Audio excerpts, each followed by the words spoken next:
Picture this. It's nighttime along the banks of the Nile.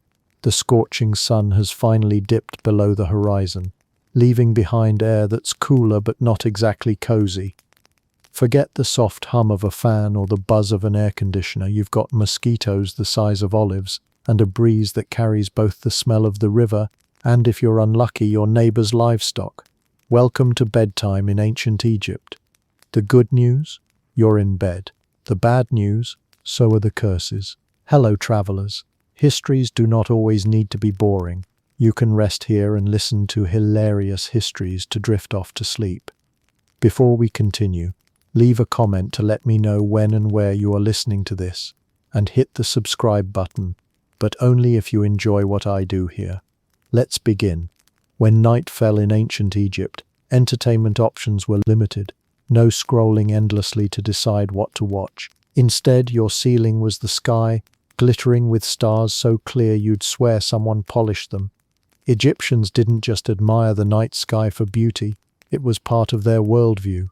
The stars weren't random dots, they were gods, symbols, and cosmic guides. Going to bed meant lying beneath the watchful eyes of the universe. Comforting? Maybe. Terrifying? Absolutely. And let's not forget, darkness back then wasn't the romantic candlelit kind.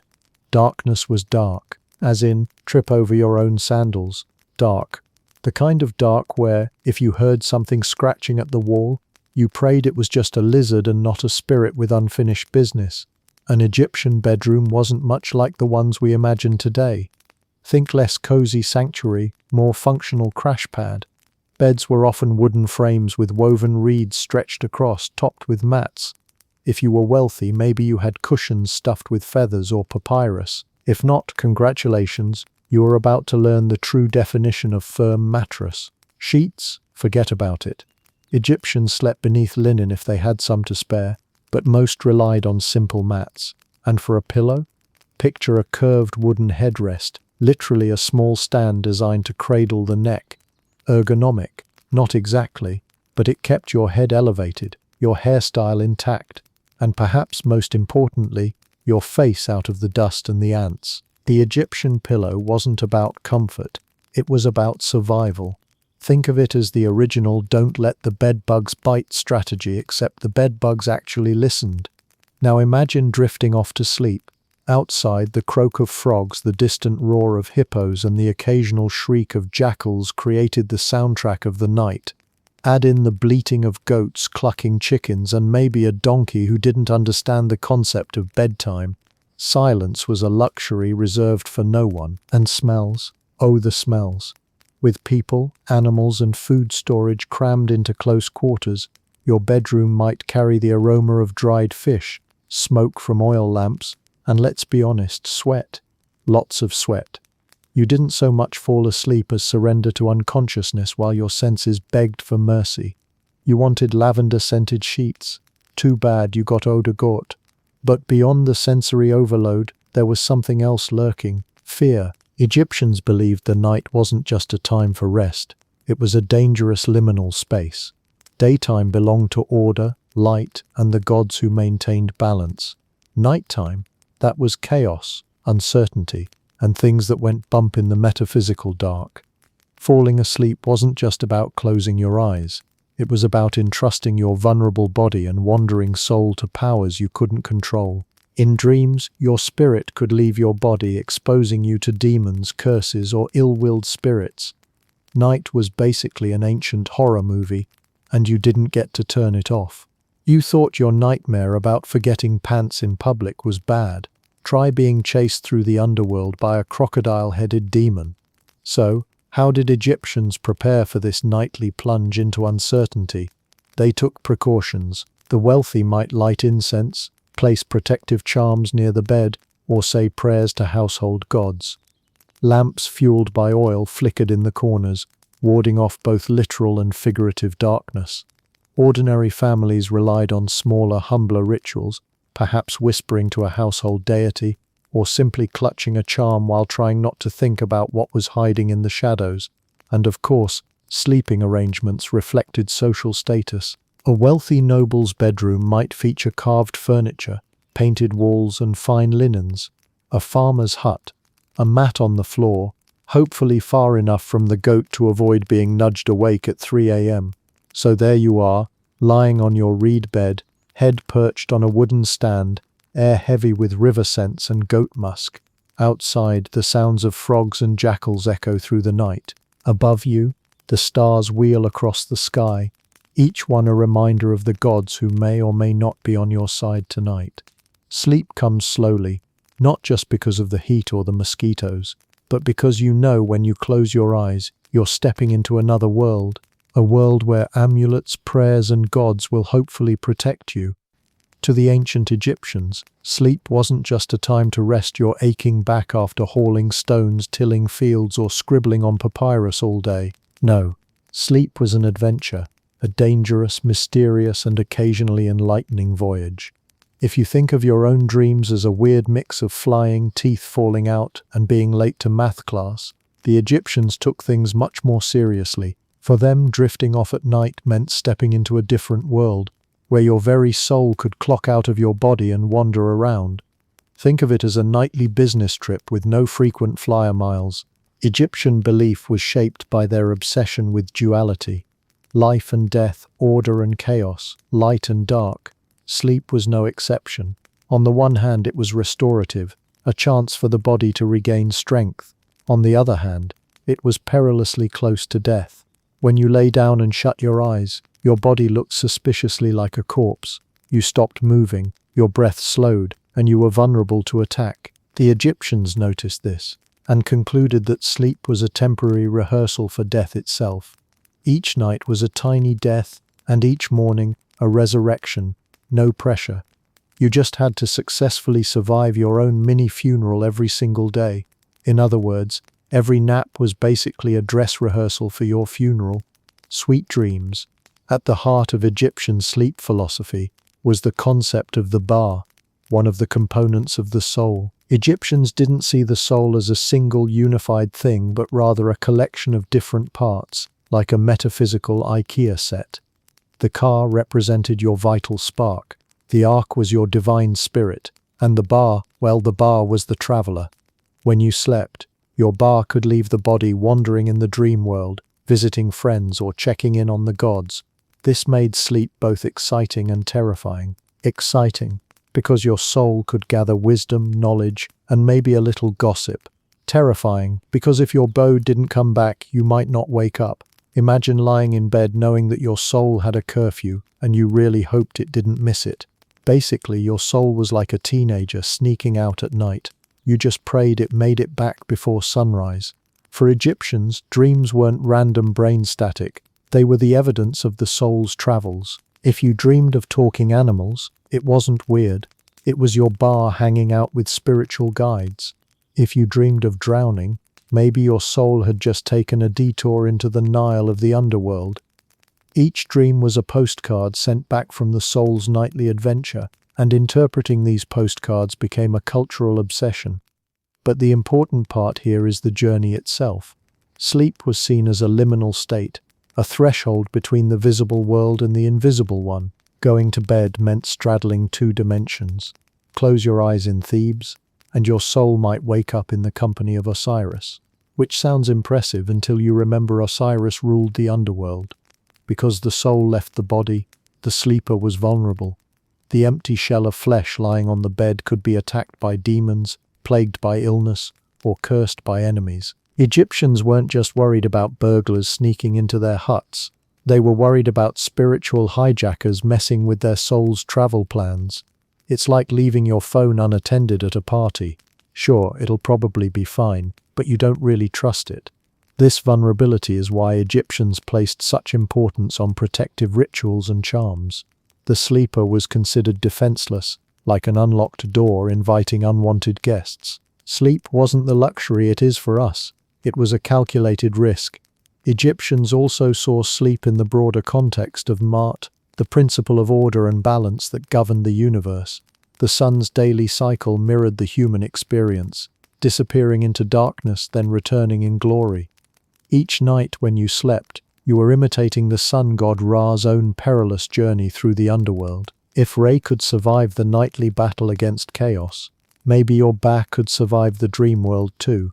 So if you overslept, maybe you weren't lazy, you were just waiting for Ray to finish fighting cosmic snakes.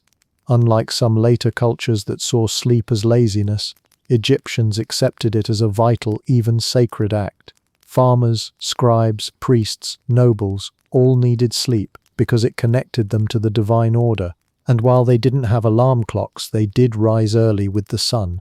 After all, once Ra had finished battling chaos and risen into the sky, it was time to get back to business. Rest wasn't just personal, it was cosmic teamwork. When you went to bed, you joined the entire universe in its cycle of renewal. Imagine tucking yourself in with the thought, "All right, Ra, you handle the cosmic snake, I'll handle staying unconscious." For the ancient Egyptians, sleep was never just sleep. It was a sacred drama, a brush with death, a passport for the soul to wander through unseen realms. Each night you lay down, your body played dead while your bar went gallivanting through the dream world, hopefully gathering wisdom instead of curses. And when you opened your eyes at dawn, relief, because it meant your soul had found its way back. Raid had defeated the forces of chaos, and you could grab some barley bread before trudging back to work. Sleep wasn't simply a biological necessity. It was theology, philosophy, and survival strategy all rolled into one linen-wrapped package. And the next time you grumble about insomnia, remember this. At least you're not lying awake wondering if your soul is going to come back from its midnight field trip. Close your eyes in ancient Egypt, and you might not just get a dream, you might get mail. Egyptians believed that dreams were not some random mashup of the brain's leftover nonsense, but carefully crafted messages sent from gods, ancestors, or otherworldly forces. To them, your nightly visions weren't something to dismiss over breakfast. They were telegrams from the universe. Your weird dream about a hippo, that might actually be career advice. Egyptians lived in a world where the divine and mortal were always intertwined. The Nile flooding wasn't just a natural event, it was the will of the gods. Illness wasn't only a physical problem, it could be a curse or a punishment. So of course, dreams were no exception. They weren't idle entertainment for the brain. They were sacred communication channels, like emails from the afterlife. Ignore them and you might be missing the most important memo of your life. Dreams could be uplifting, terrifying, or downright confusing, and Egyptians catalogued them with a seriousness that would make modern psychologists look like amateurs. If you dreamed of being given bread, it could mean prosperity was on the way. If you dreamed of drowning, well, maybe the gods were telling you to avoid long boat rides. This wasn't superstition in their eyes. It was guidance. Every dream had a purpose, every image carried weight, and every symbol hinted at something just beyond the waking world. There were professional dream interpreters, usually priests, who specialized in deciphering these midnight riddles. These were the people you went to if you woke up from a dream sweating and unsure whether you were blessed or doomed. They kept records, often called dream books, which listed common dream scenarios and their meanings. To us, these books might read like surrealist poetry. To an Egyptian, they were serious reference manuals. For example, dreaming of drinking warm beer might mean illness was coming, while dreaming of eating crocodile meat could mean victory over enemies.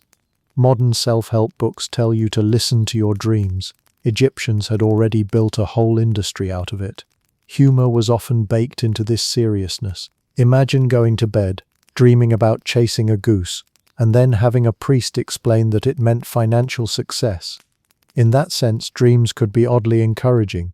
It was like getting bizarre but hopeful fortunes inside a cookie, except the cookie was your brain and the message was endorsed by the gods. But dreams weren't always reassuring. Nightmares were seen as warnings or punishments. If you dreamed of being attacked by animals or swallowed by a giant fish, you might feel haunted for days. Egyptians believed those kinds of visions were signs of spiritual unrest, perhaps a god sending a stern reminder to get your life together. Bad dreams weren't shrugged off. They demanded action. You might need to offer prayers, wear protective charms, or even consult a magician priest to banish the malevolent forces stirring up trouble in your sleep. Of course, dreams also had a political edge. Pharaohs and high officials often leaned heavily on dream interpretation to validate their rule or decisions.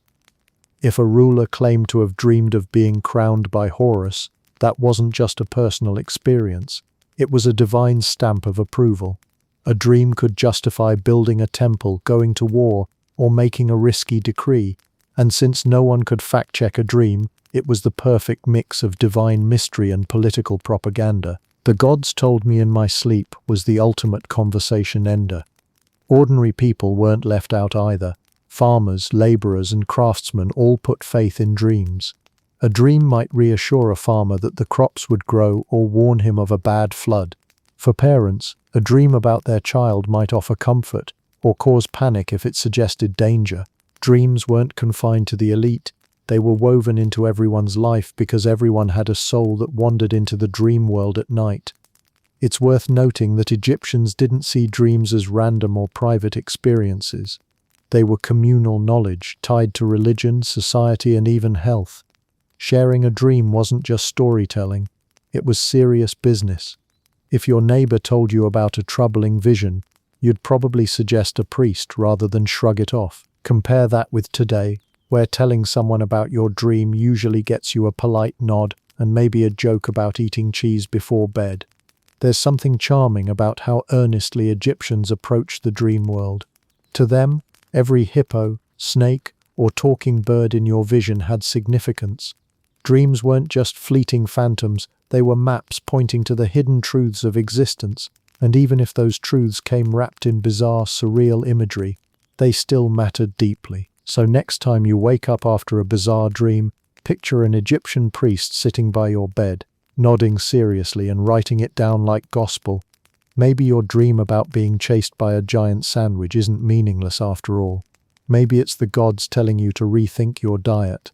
And with that, we can move into the next stage of our journey.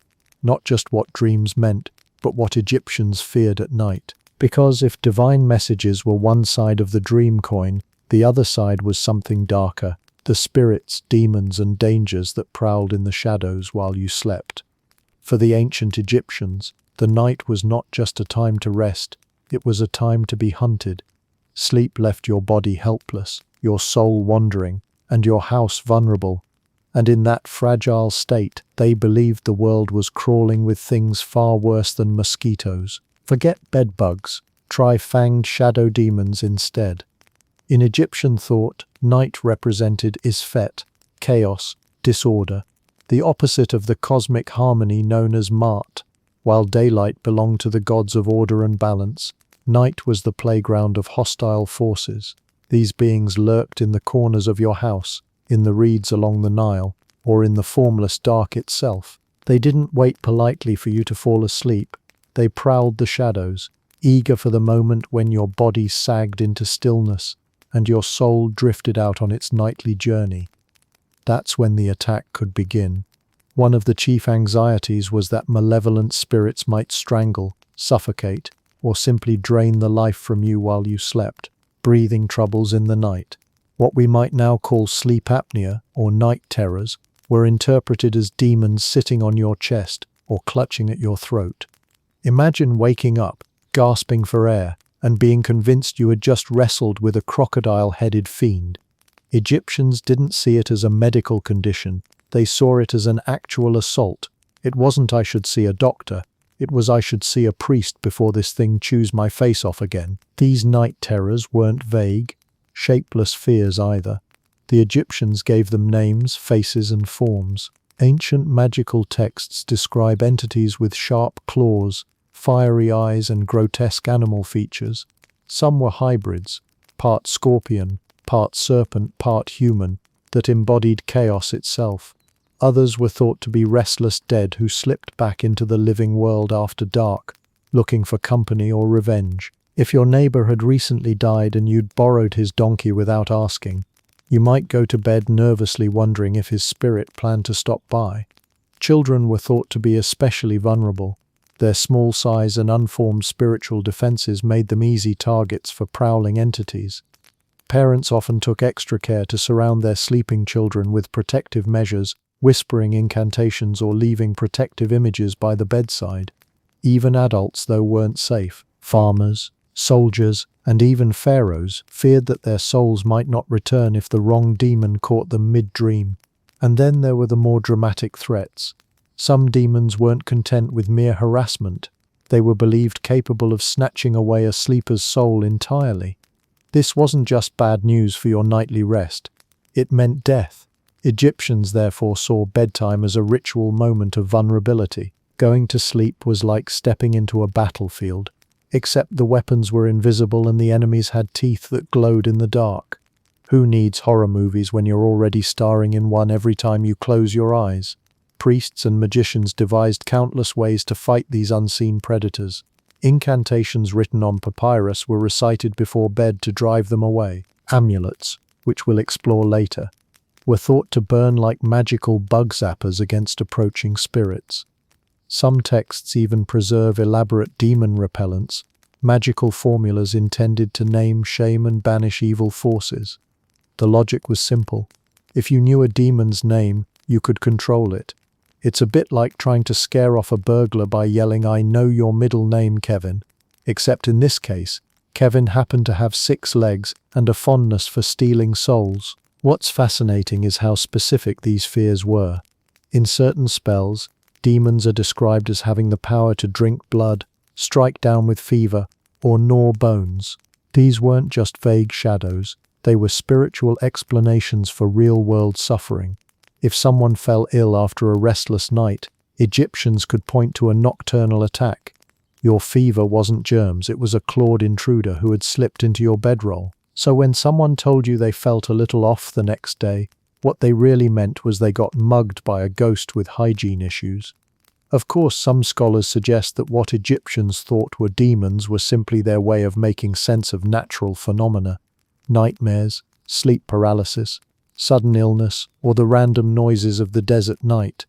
But for the people living it, these weren't just dreams. They were battles between their vulnerable bodies and the powers of chaos.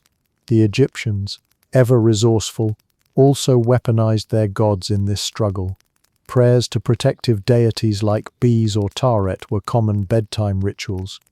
By calling on these figures, sleepers hoped to set up a divine guard dog to keep the nasties at bay. Think of it as a celestial home security system. You might be dozing, but your divine allies were supposedly standing watch with clubs, knives, and the occasional lion face. At its core, the fear of night demons reflects something deeply human, the unease that comes with vulnerability. Darkness strips away our ability to see, sleep strips away our ability to react, and dreams leave us wandering far from safety. The Egyptians, unlike us, didn't dismiss these fears as just in your head. They gave them teeth, names, and motives, and in doing so they created an elaborate spiritual defense system to deal with the simple, universal terror of the night. So while we may laugh at the idea of scorpion demons slipping into bedrooms, the Egyptians weren't being foolish. They were confronting the primal truth that night is never entirely safe, and that fear itself often feels like an attack. Next time you wake up from a nightmare, sweating and clutching the sheets, remember an Egyptian would have already had the amulet, prayer, and exorcism lined up by dawn. And now that we've explored the enemies lurking in the shadows, it's time to look at the weapons Egyptians forged against them. Because what good is fear without a little magical hardware? The birth of amulets awaits. After wandering through the dark corridors of Egyptian fears, the demons, the chaos, the nighttime suffocation, you might be wondering, how on earth did people ever get any sleep? The answer is that they didn't just lie down and hope for the best. Instead, they armed themselves with one of the most enduring inventions of the ancient world, the amulet. These tiny objects were thought to pack more power than an army of guards, because nothing says sweet dreams like jewelry that doubles as a demon repellent. Amulets weren't born out of fashion, they were born out of necessity. To the Egyptians, the night was a battlefield, and your body was the fort, but since you couldn't stay awake and keep watch, you needed reinforcements. That's where amulets came in. Small enough to be worn or tucked under a pillow, they acted like 24/7 bodyguards, infused with divine energy. Every shape, every material, every carved symbol wasn't just decorative, it was loaded with meaning. To an Egyptian, an amulet wasn't jewelry, it was a shield. The origins of these charms go back as far as Egypt's pre-dynastic period, even before the Great Pyramids rose from the sands. Archaeologists have uncovered beads and pendants buried with the dead, suggesting that from the earliest times, Egyptians believed physical objects could carry spiritual force. It wasn't about gold or glitter. Even a small piece of faience, a type of glazed ceramic, was believed to radiate power if shaped into the right form. The idea was simple: material plus symbol plus ritual equaled protection. In other words, amulets were DIY spiritual technology, the wearable apps of the ancient world. What gave amulets their strength wasn't just the material, but the divine association tied to their form. A scarab beetle symbolized rebirth and the sun's daily renewal. The ankh signified life, the Eye of Horus promised healing and vigilance. Each charm was like a coded message to the cosmos. Protect this sleeper, keep the demons out, make sure their bar comes home safely. To sleep without one was like forgetting to lock your front door and then inviting chaos inside for a drink. Forget lavender-scented pillows. Egyptians wanted scarab-shaped necklaces that screamed, "Don't even think about it, shadow demon." The real genius of amulets was their accessibility. They weren't limited to kings or priests, though the rich could certainly afford more elaborate versions. Ordinary farmers, craftsmen, and children wore simple charms made of bone, clay, or faience. They may not have been covered in gold leaf, but they carried the same symbolic weight. Amulets were the one part of Egyptian luxury culture that trickled down to everyone. Whether you slept on a wooden bed frame or a mat of reeds, you could still hope to block the nightly chaos with a little carved trinket. The ritual side of things was just as important. Priests or magical practitioners often consecrated amulets with prayers, incantations, and offerings. The idea wasn't just that the object looked protective, but that it had been spiritually charged like a battery. Once imbued with divine power, it acted as a constant presence, guarding the sleeper even when they were at their most helpless. Egyptians treated amulets like soldiers standing watch. You didn't see them working, but you trusted they'd fight off the intruders. Some amulets even had a dual life. They protected the living at night and the dead in eternity. Burial sites reveal mummies wrapped with dozens of charms placed strategically over the body. Each amulet had a specific role, from keeping the heart safe in the afterlife to warding off serpents in the underworld. If you could afford it, your final sleep came with a full arsenal of spiritual gadgets. The concept of amulets wasn't just about one night's rest, it was about every night, forever. Imagine falling asleep knowing you had more magical protection than a modern password manager.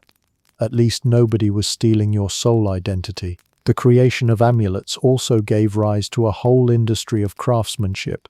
Specialized artisans spent their lives carving, polishing, and inscribing charms. They weren't just jewelers, they were technicians of the sacred. The demand for amulets was so constant that workshops turned out endless supplies, from tiny clay beetles to intricate gold falcons. Every household, every person, every traveler wanted one. The amulet business was essentially the Egyptian equivalent of the smartphone industry. Everybody had one, nobody wanted to be caught without one, and the designs kept evolving with trends. Amulets weren't simply about protection from demons either. They were multi-purpose tools. Some were for fertility, others for luck in love, still others for health or success in legal disputes. But at night, their primary function was protection from unseen terrors. A farmer might wear the same amulet in the field during the day and then trust it to guard him in bed at night. The beauty of amulets was their portability. You carried your security system with you everywhere, whether you were harvesting grain or rolling over on your mat to avoid goat breath. It was like a Swiss Army knife, except instead of opening bottles, it closed the jaws of demons. When you think about it, the birth of amulets was a clever psychological trick as well. Fear of the dark, fear of dreams, fear of death, these are universal anxieties. By creating physical objects to hold in your hand, Egyptians made their fears tangible and manageable. Holding an amulet was like holding proof that the universe hadn't forgotten you. It gave sleepers peace of mind in a world where night was full of unknowns. So when the Egyptians finally laid their heads on those wooden headrests, they didn't just drift into sleep with crossed fingers. They had charms dangling on their bodies, tucked under mats, or placed nearby like silent guardians. Each amulet was a contract, a pact with the divine, a promise that sleep didn't have to be surrender. The birth of amulets was the birth of hope at night, the belief that the invisible could be fought with the symbolic. And as we'll see in the chapters ahead, the Egyptians didn't stop at vague charms. They perfected specific designs for every possible danger. From scarabs to cobras, each amulet told its own story of resistance against the dark. If you were an ancient Egyptian preparing for bed, you weren't sipping herbal tea, dimming the lights, or spritzing lavender on your pillow. No, your sleep aid wasn't lavender tea. It was a rock strapped to your chest. And not just any rock. To the Egyptians, the material of an amulet was just as important as its shape. A scarab beetle carved from limestone wasn't the same as one carved from emerald. The gods, after all, had a taste for symbolism, and Egyptians knew how to give them what they wanted. From the glitter of gold to the humble glaze of faience, each material carried its own magical charge. The Egyptians weren't just fashioning jewelry. They were building miniature batteries of divine energy. Gold sat at the top of the hierarchy, as it always does. Not only was it beautiful and practically indestructible, but it was also considered the flesh of the gods. To wear gold against your skin was to bring yourself into harmony with divine eternity.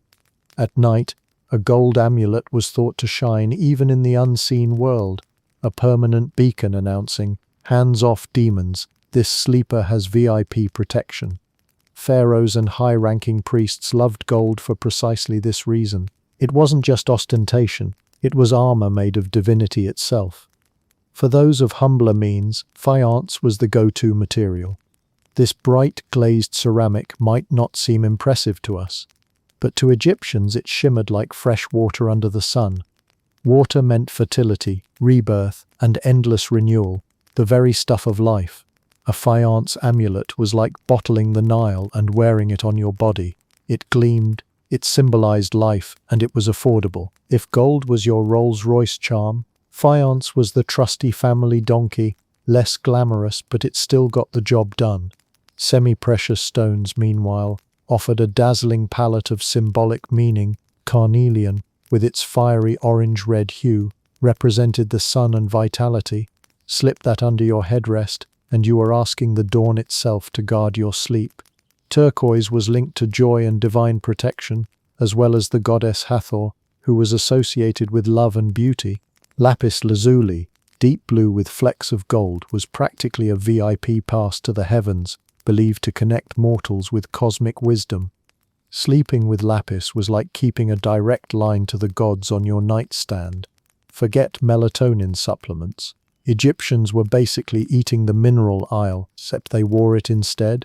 Even humbler materials had their place. Bone, ivory, and wood carried the essence of the natural world, linking the wearer to the cycle of animals and plants. Shells from the Red Sea found their way into amulets, their natural shimmer thought to repel harmful spirits. Clay, the stuff of everyday pots and bricks, was also molded into charms, proof that even the earth beneath your sandals could be reshaped into a guardian. There was a democracy to these objects. No matter your wealth, you could still harness the symbolic power of materials available to you. It's also worth noting that color mattered as much as the substance itself. The Egyptians were masters of symbolism. Red stones conjured energy, blood, and life force. Green suggested fertility, growth, and resurrection. Blue embodied the sky and divine protection, while black symbolized regeneration and the fertile silt of the Nile. A carnelian amulet wasn't just pretty, it was burning with the symbolic fire of Ra. A green jasper scarab wasn't just carved stone, it was a portable resurrection device. Craftsmen had to carefully balance material, shape, and meaning. Carving an ankh out of gold meant life everlasting, but carving it out of turquoise added joy and fertility into the mix. The wrong combination could dilute the charm's effectiveness, or worse, offend the god it was meant to honor. Imagine the stress of being an artisan and realizing you'd carved a cobra out of limestone when the customer specifically wanted protective lapis. In their eyes, that wasn't just a poor design choice, it was potentially a life-threatening mistake. It's like mixing up someone's prescription at the pharmacy, except instead of a stomachache, you might end up cursed by a crocodile spirit. The process of preparing these materials added another layer of magic.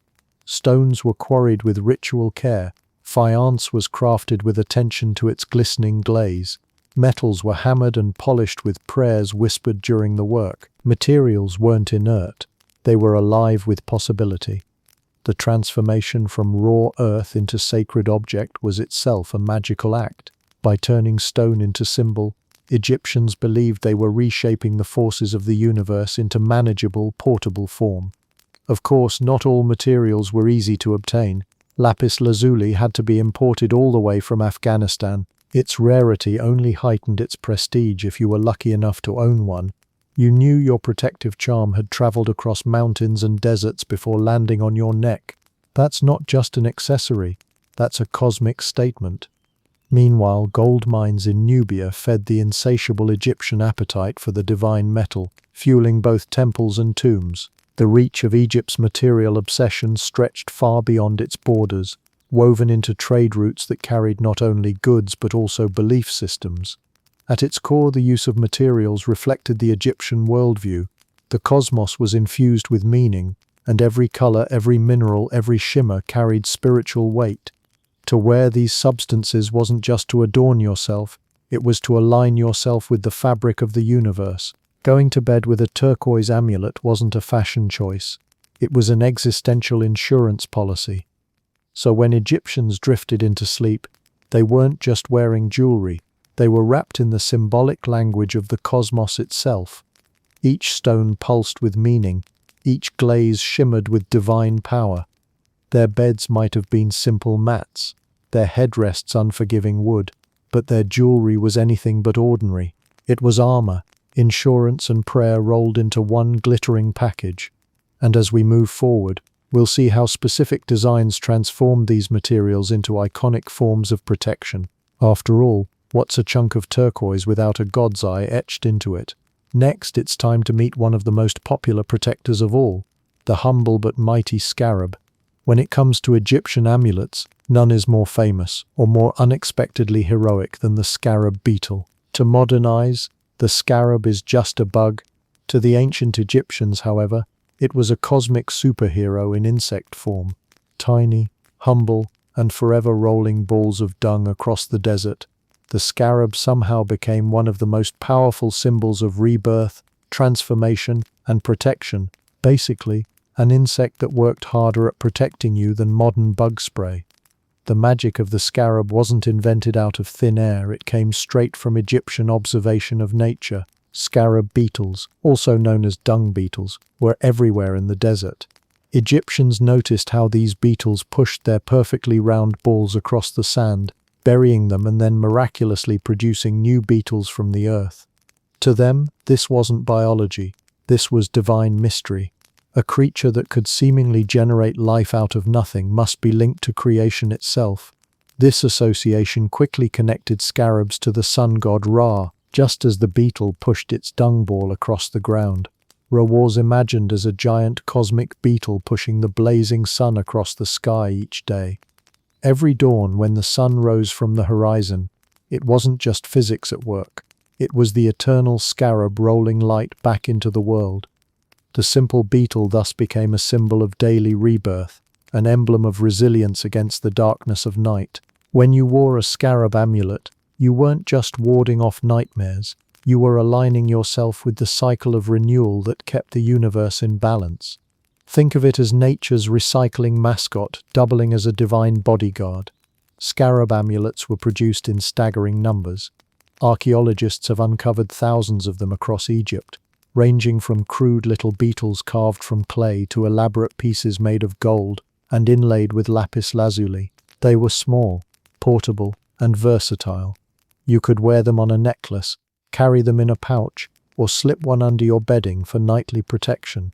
Their popularity wasn't limited to the living either. Mummies were buried with scarabs to ensure safe passage through the afterlife, especially the famous heart scarabs, which were inscribed with spells from the Book of the Dead to silence the heart's testimony during judgment. In other words, scarabs weren't just about protection from demons at night, they were legal defense attorneys for your soul. What made the scarab so effective, at least in Egyptian eyes, was its dual symbolism. On one hand, it was tied to the cycle of the sun, a force of rebirth and eternal renewal. On the other, it was associated with transformation, turning decay, yes, dung, into life. That made the scarab a perfect guardian against corruption, illness, and spiritual decay. To tuck a scarab amulet beside you at night was to invoke the ultimate promise. No matter what demons prowled, you would rise renewed in the morning, just as Ra rose from the horizon. It's like sleeping with a motivational speaker in beetle form, except this one actually delivered results. Scarab amulets also became deeply personal. Many were inscribed with names, prayers, or short protective formulas.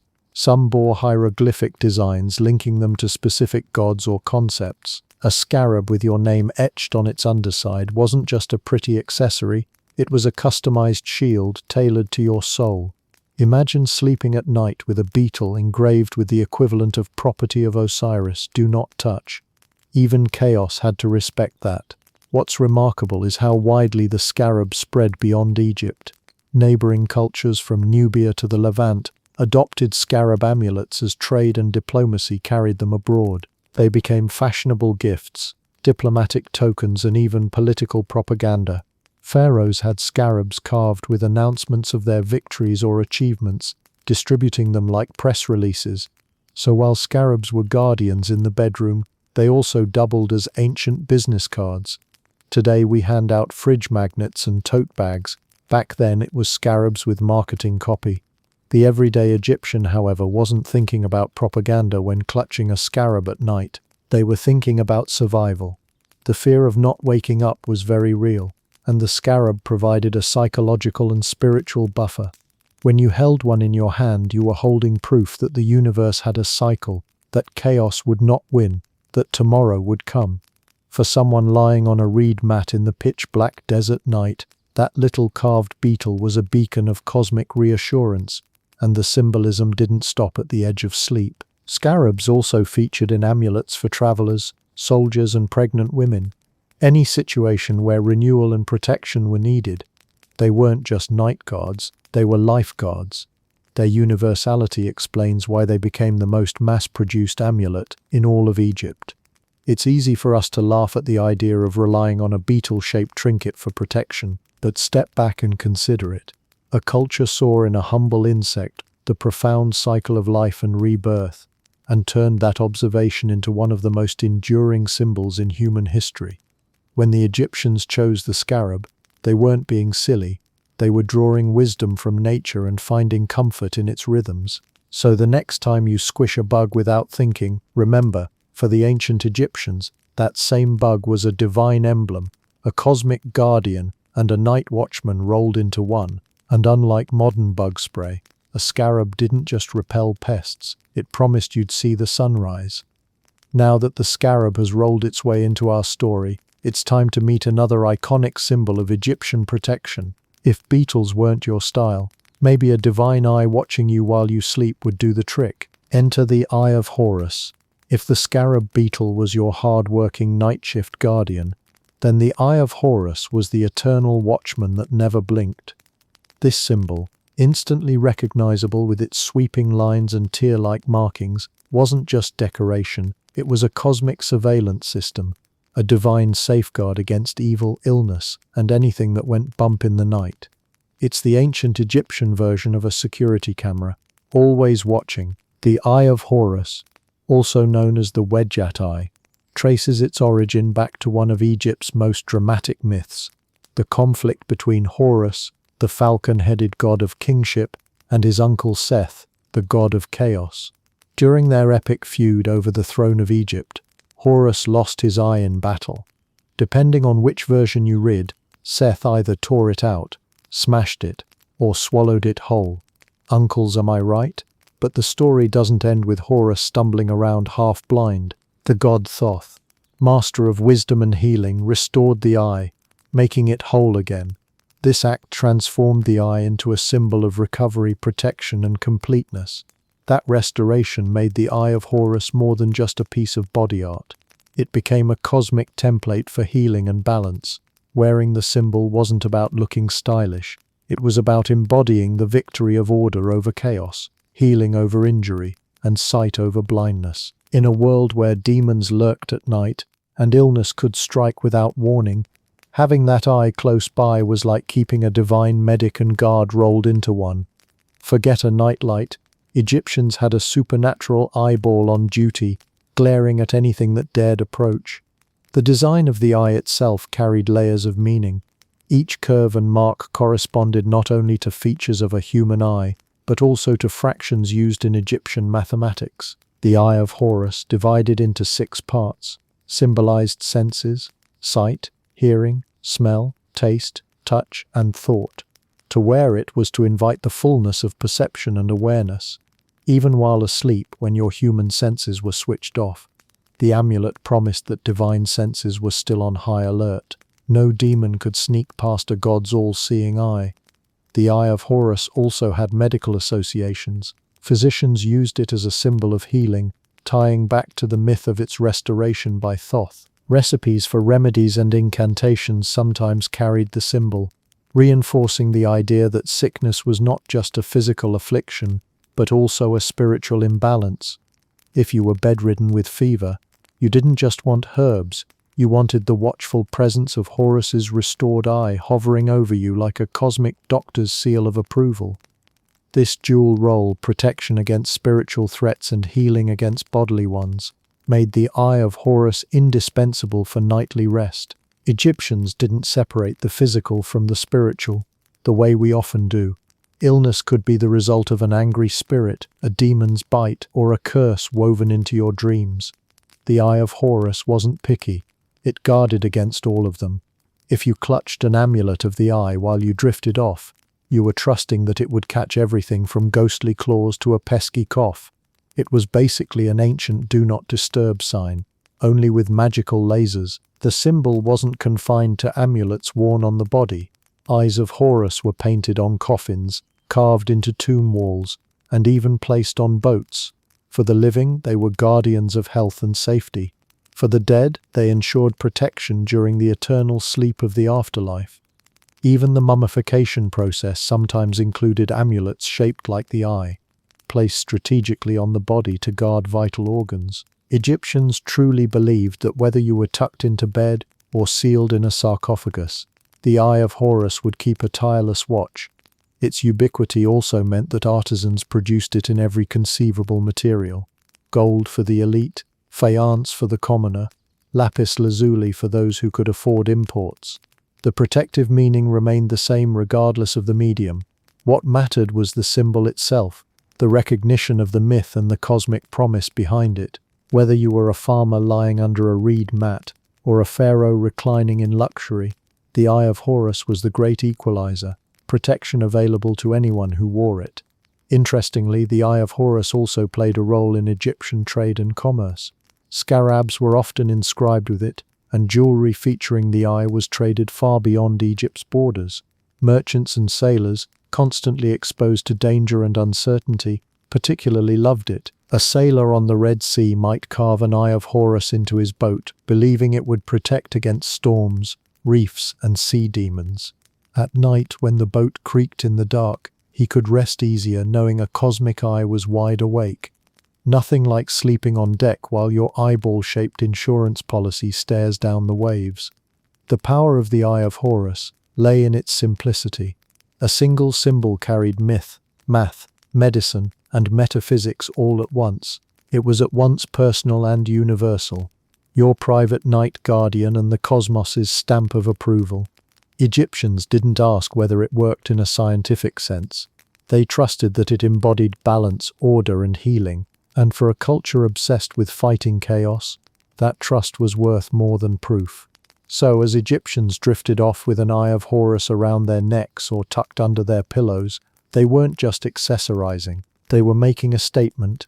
I am guarded by the triumph of order over chaos, sight over blindness, health over disease, and if a demon tried to sneak up on them in the middle of the night, well, good luck getting past the universe's most suspicious eyeball. Now that we've explored the all-seeing eye, it's time to look at another symbol that lit up the night, the Ankh, the charm of life itself. Because what's better than having your dreams guarded, having your lifespan extended while you snooze? If the Eye of Horus was the all-seeing security system, the Ankh was the power supply. This elegant looped cross, known instantly as the symbol of life, was more than just an icon painted on temple walls. It was an amulet carried into bed, a charm for health, vitality, and the dream of sticking around on Earth just a little longer. Forget 8 hours of sleep. This was the ultimate life insurance policy. The Ankh's shape is deceptively simple, a cross topped with a loop. Yet in that design the Egyptians packed layers of cosmic meaning. Some scholars believe the loop represented the sun rising over the horizon.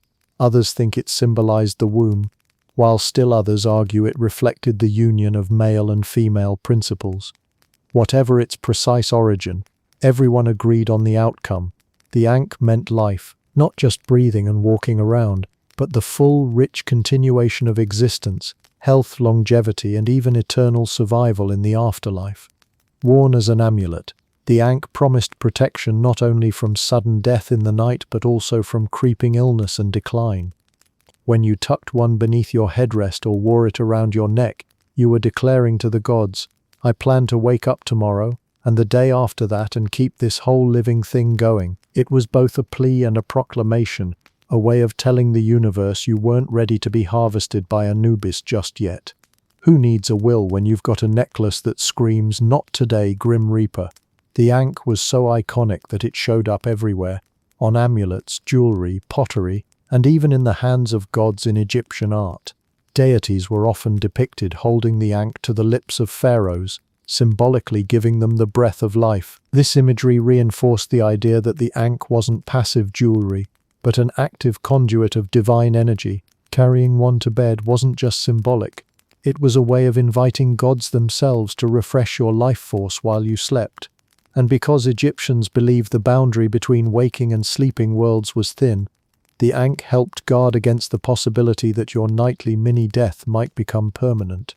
It was reassurance that when your bad soul returned from its dream journey, your body would still be infused with life energy, ready to rise with the morning sun. The material mattered, of course. Gold Ankhs were especially prized, aligning the wearer with the eternal, indestructible flesh of the gods. Faience Ankhs glowed with the symbolic color of renewal. Green stone Ankhs promised fertility and rejuvenation, while lapis Ankhs brought cosmic blessings. A simple Ankh carved from wood might be worn by farmers, while nobles preferred Ankhs set in rings or amulets strung with beads. But regardless of the material, the message was the same: life, guarded and renewed. It didn't matter if your Ankh was top-shelf gold or discount clay, the point was keeping your expiration date at bay. The Ankh also extended far beyond the bedroom. Egyptians carried it in daily life for health, wore it in childbirth for safe delivery, and placed it with the dead for eternal life. But at night, when the soul traveled and the body lay vulnerable, the Ankh was a lifeline, literally. To sleep with an Ankh close by was to tell the forces of chaos. This one is under warranty. Interestingly, the Ankh wasn't limited to personal use. It was carved onto temple walls, painted onto coffins, and used in rituals. Priests sometimes placed Ankhs near sick patients or over offerings to infuse them with life energy. The amulet was less about chasing away one specific demon and more about sustaining vitality against all threats. Its broad universal promise made it indispensable, like the Swiss Army knife of Egyptian symbolism. If all else failed, at least you had life on your side. The psychological comfort it provided can't be overstated. Imagine living in a world where a sudden fever, a snake bite, or a bad dream could spell disaster. To hold an Ankh while falling asleep was to grasp onto something larger than yourself, something eternal. It gave you hope that life wouldn't just trickle away in the night. Egyptians may not have understood germs or viruses, but they understood the fragility of life. and they created the Ankh to fight against it in the only way they knew how, symbolically, spiritually, and with stubborn optimism. Modern folks rely on vitamins and sleep apps. Egyptians skipped straight to divine USB ports. Perhaps the greatest testament to the Ankh's power is how long its symbolism has lasted. Long after the dynasties fell, the Ankh continued to appear in art, magic, and later, even Christian Coptic crosses. Its endurance speaks to the universal human craving for life, the desperate hope to keep going one more day, one more year, one more eternity. For the Egyptians, sleeping with an Ankh wasn't superstition, it was common sense. So when an Egyptian curled up for the night, reed mat creaking under their weight, amulet warm against their chest, the Ankh wasn't just jewelry, it was a promise that sleep would not be the end, that dawn would always follow darkness, and that life, precious, fragile, and divine, was theirs to keep. And while the Ankh promised the gift of life, there was another symbol that focused on fending off enemies with sharp precision, because sometimes life needed a bit of venom in its corner. Next we'll turn to the cobra, the Wadjet Eye, the serpent who spat danger at anything foolish enough to approach. If scarabs were diligent workers and Ankhs were life support systems, then the Wadjet Cobra was the bouncer at the door, fangs bared, venom ready, and no tolerance for troublemakers. This serpent symbol wasn't about gentle reassurance or renewal, it was a weaponized emblem, a divine warning that said to demons and evil spirits, "Come any closer and you'll get burned, bitten, or both." Sweet dreams, as long as you don't mind a cobra under the pillow. The cobra, known in Egyptian culture as Uraeus, was tied to Wadjet, one of the oldest protective deities. She began as the patron goddess of Lower Egypt, often depicted as a rearing cobra with flared hood, spitting fire at enemies. Her power became so iconic that when Egypt unified, Wadjet's cobra symbol was adopted into the regalia of the pharaohs. The image of a cobra poised on the pharaoh's crown, ready to strike, wasn't fashion, it was spiritual artillery. If a king wore it, enemies were meant to believe the cobra goddess herself would attack on his behalf. For ordinary Egyptians, the cobra symbol trickled down into their nightly rituals. Amulets shaped like Wadjet cobras were worn for protection, not just against physical snakes, a real and terrifying danger in Egypt, but against the venomous forces of chaos. At night, when spirits prowled, a cobra amulet sent a clear message: danger lurks here, but it's on my side. The presence of the cobra turned the sleeper into someone far too risky to mess with. Demons must have taken one look and thought, "Nope, not tonight. I'm not getting spat on by a snake in pajamas." The cobra's protective role was tied to its natural behavior. Egyptians observed cobras rearing up, hissing and defending themselves ferociously when threatened. This defensive stance was reimagined as active guardianship. Just as a cobra defended its nest, Wadjet was believed to defend those under her symbol.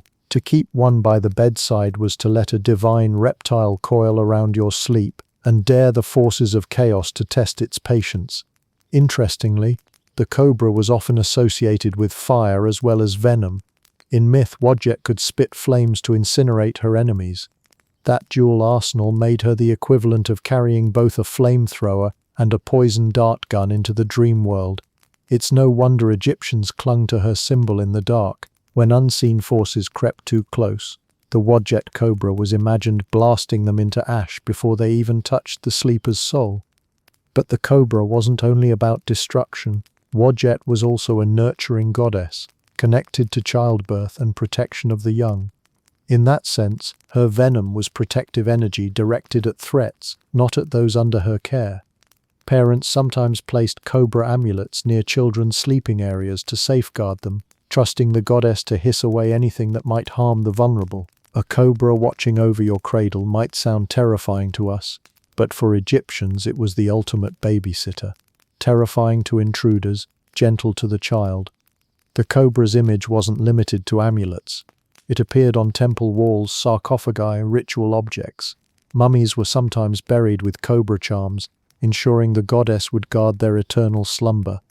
Boats carried the Uraeus on their prows, meant to protect travelers across dangerous waters. Even architectural features like the lintels of temple doors sometimes bore cobras to repel spiritual threats. The snake wasn't just tucked under pillows, it was woven into the very fabric of Egyptian protective design. You might forget to lock your door at night, but Egyptians had a fire-breathing snake goddess penciled into their home security plan. The cobra also linked protection to political power. Pharaohs wore the uraeus on their crowns, not just as decoration but as magical reinforcement of their rule. If the pharaoh was the earthly guarantor of order, the cobra on his brow reminded everyone he had divine backup ready to strike. That symbolism trickled down into the lives of ordinary people. To wear a cobra amulet was to tap into the same protective authority that guarded the king himself. Craftsmanship mattered, of course. Cobra amulets were made from everything from gold to faience, often with exquisite detail capturing the hood and fangs. They could be worn as pendants, sewn into clothing, or placed on headrests, so the cobra would hover close to the dreamer's face. Each material carried its own twist. Gold promised divine eternity, green stone offered rejuvenation, blue faience connected the cobra to the sky gods. Regardless of form, the image of Wadjet's serpent was unmistakable, instantly marking the wearer as someone under divine guard. Psychologically, the cobra symbol soothed a very real fear. Egypt was home to venomous snakes, and people lived with the constant risk of a fatal bite. By elevating the cobra into a divine protector, Egyptians flipped the narrative. What was once a threat became a shield. Instead of fearing snakes, they invited their image into the bedroom as guardians. It was clever cultural judo, turning terror into protection through the power of symbolism.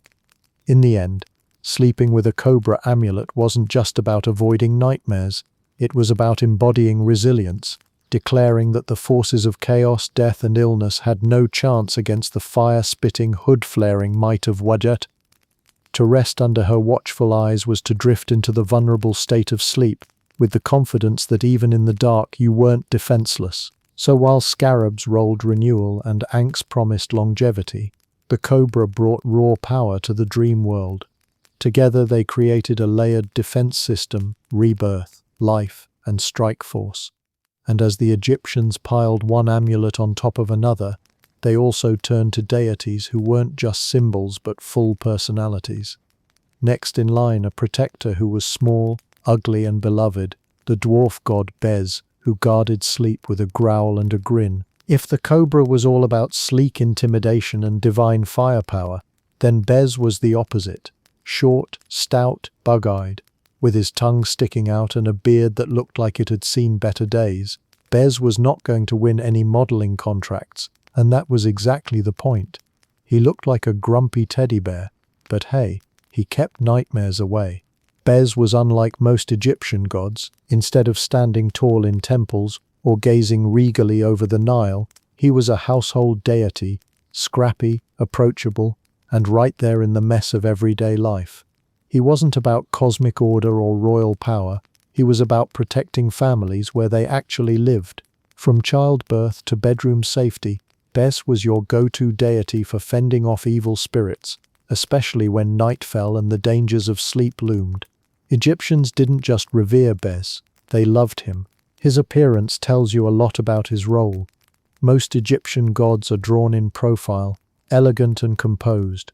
Bezes, however, faced you head-on, glaring like he was about to leap out of the amulet and pick a fight with whatever dared disturb your rest. His squat, dwarf-like body, protruding tongue and feathered headdress made him look fierce, even comical, but that was part of his magic. Evil spirits, the Egyptians believed, were easily frightened. What better way to scare them off than by stationing a grotesque, loud and stubborn protector at your bedside? He wasn't handsome, but when the demons came calling, you wanted that ugly mug staring them down, not a pretty boy sun god. Bez's job description was impressively broad. At night he guarded against nightmares, demons and anything lurking in the dark. But his protection didn't stop there. He also presided over fertility, childbirth and music. A woman in labor might clutch a Bez amulet for safe delivery, while a musician might carve his image on instruments to ensure good vibes at a festival. But in the quiet of the bedroom, Bez was most famous for scaring away the things that made sleep dangerous. The charm of Bez was that he worked for everyone. Unlike lofty deities who mainly served the pharaoh or the elite, Bez belonged in every hut and home. His images show up on furniture, mirrors, bedposts, and even makeup jars. Archaeologists have found little figurines of Bez tucked into corners of ordinary houses, proof that people kept him close where they needed him most. If you were a farmer with no gold, you might not afford a lapis Eye of Horus, but you could carve a Bez charm out of clay and still feel safe at night. Bez was basically the patron saint of affordable home security. No subscription fees, just one ugly statue glaring into the dark. What makes Bez especially fascinating is how personal his presence was. While many Egyptian gods demanded offerings, rituals, and the grandeur of temples, Bez was accessible. His power was immediate and domestic. You didn't have to trek to Karnak to ask for his blessing. You just needed a carving, an amulet, or even a painted image in your bedroom. Egyptians treated him almost like a member of the household. Small, ever-present, and slightly intimidating, like a cranky uncle who also happened to be a demon slayer. Bez's protective role extended into dreams themselves. Nightmares weren't just unsettling, they were potential signs of spiritual attack. Egyptians believed Bez could chase away these nocturnal threats, ensuring that dreams carried divine messages instead of malicious intrusions. Having him watch over you while you slept was like having a bouncer outside your subconscious, letting in only the respectable guests. The iconography of Bez made him especially effective as a ward. His staring eyes, protruding tongue, and exaggerated features weren't just for laughs. They were magical tools of intimidation. Ancient magical traditions often relied on grotesque images to repel evil, based on the idea that malevolent spirits could be scared off by faces uglier or scarier than their own. Bez embodied that principle to perfection. The uglier he looked, the more effective he was. If your nightmares took one look at Bez's face, they probably turned around and said, "Never mind, we'll come back tomorrow." Beyond the amulets and figurines, Bez's presence could be summoned in sound. Musicians sometimes invoked him during performances, believing his association with music would bring joy and drive away bad influences. Lullabies were occasionally connected to him too, transforming his protective spirit into something both fierce and soothing. Imagine falling asleep to a lullaby that essentially said, "Sleep well, the ugly little god on your dresser will bite the monsters for you." The popularity of Bez spread far beyond Egypt's borders. His squat figure shows up in Nubia, the Levant, and even parts of the Mediterranean. His charm was universal.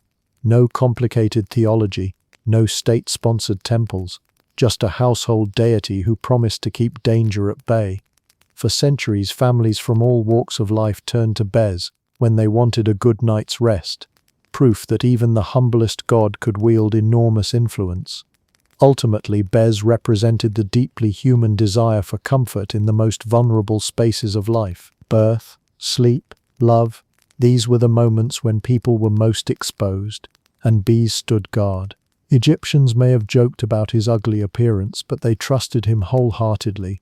When you slept with a Bez amulet under your headrest, you weren't just warding off demons, you were inviting in a friend who never slept, never flinched, and never stopped glaring at the darkness. So while the cobra hissed fire and the Eye of Horus scanned the horizon, Bez simply scowled, stuck out his tongue, and dared evil to try its luck. For the Egyptians, that was often enough to drift into sleep with a smile. Next, we'll meet another unlikely nighttime guardian, this one a giant, pregnant hippo goddess who watched over mothers and children with equal parts tenderness and terrifying power. Step aside, teddy bears. Taret is about to take the stage. If Baus was the squat, scrappy night watchman glaring from the foot of your bed, then Taret was the heavy-duty guardian who patrolled the nursery and your dreams with the unstoppable weight of a hippopotamus. She was the goddess of motherhood, childbirth and domestic safety, and her appearance made it very clear she wasn't here to be subtle. Picture a towering, pregnant hippo standing upright on two legs, with the paws of a lion, the back of a crocodile, and a grin that could send spirits sprinting for cover.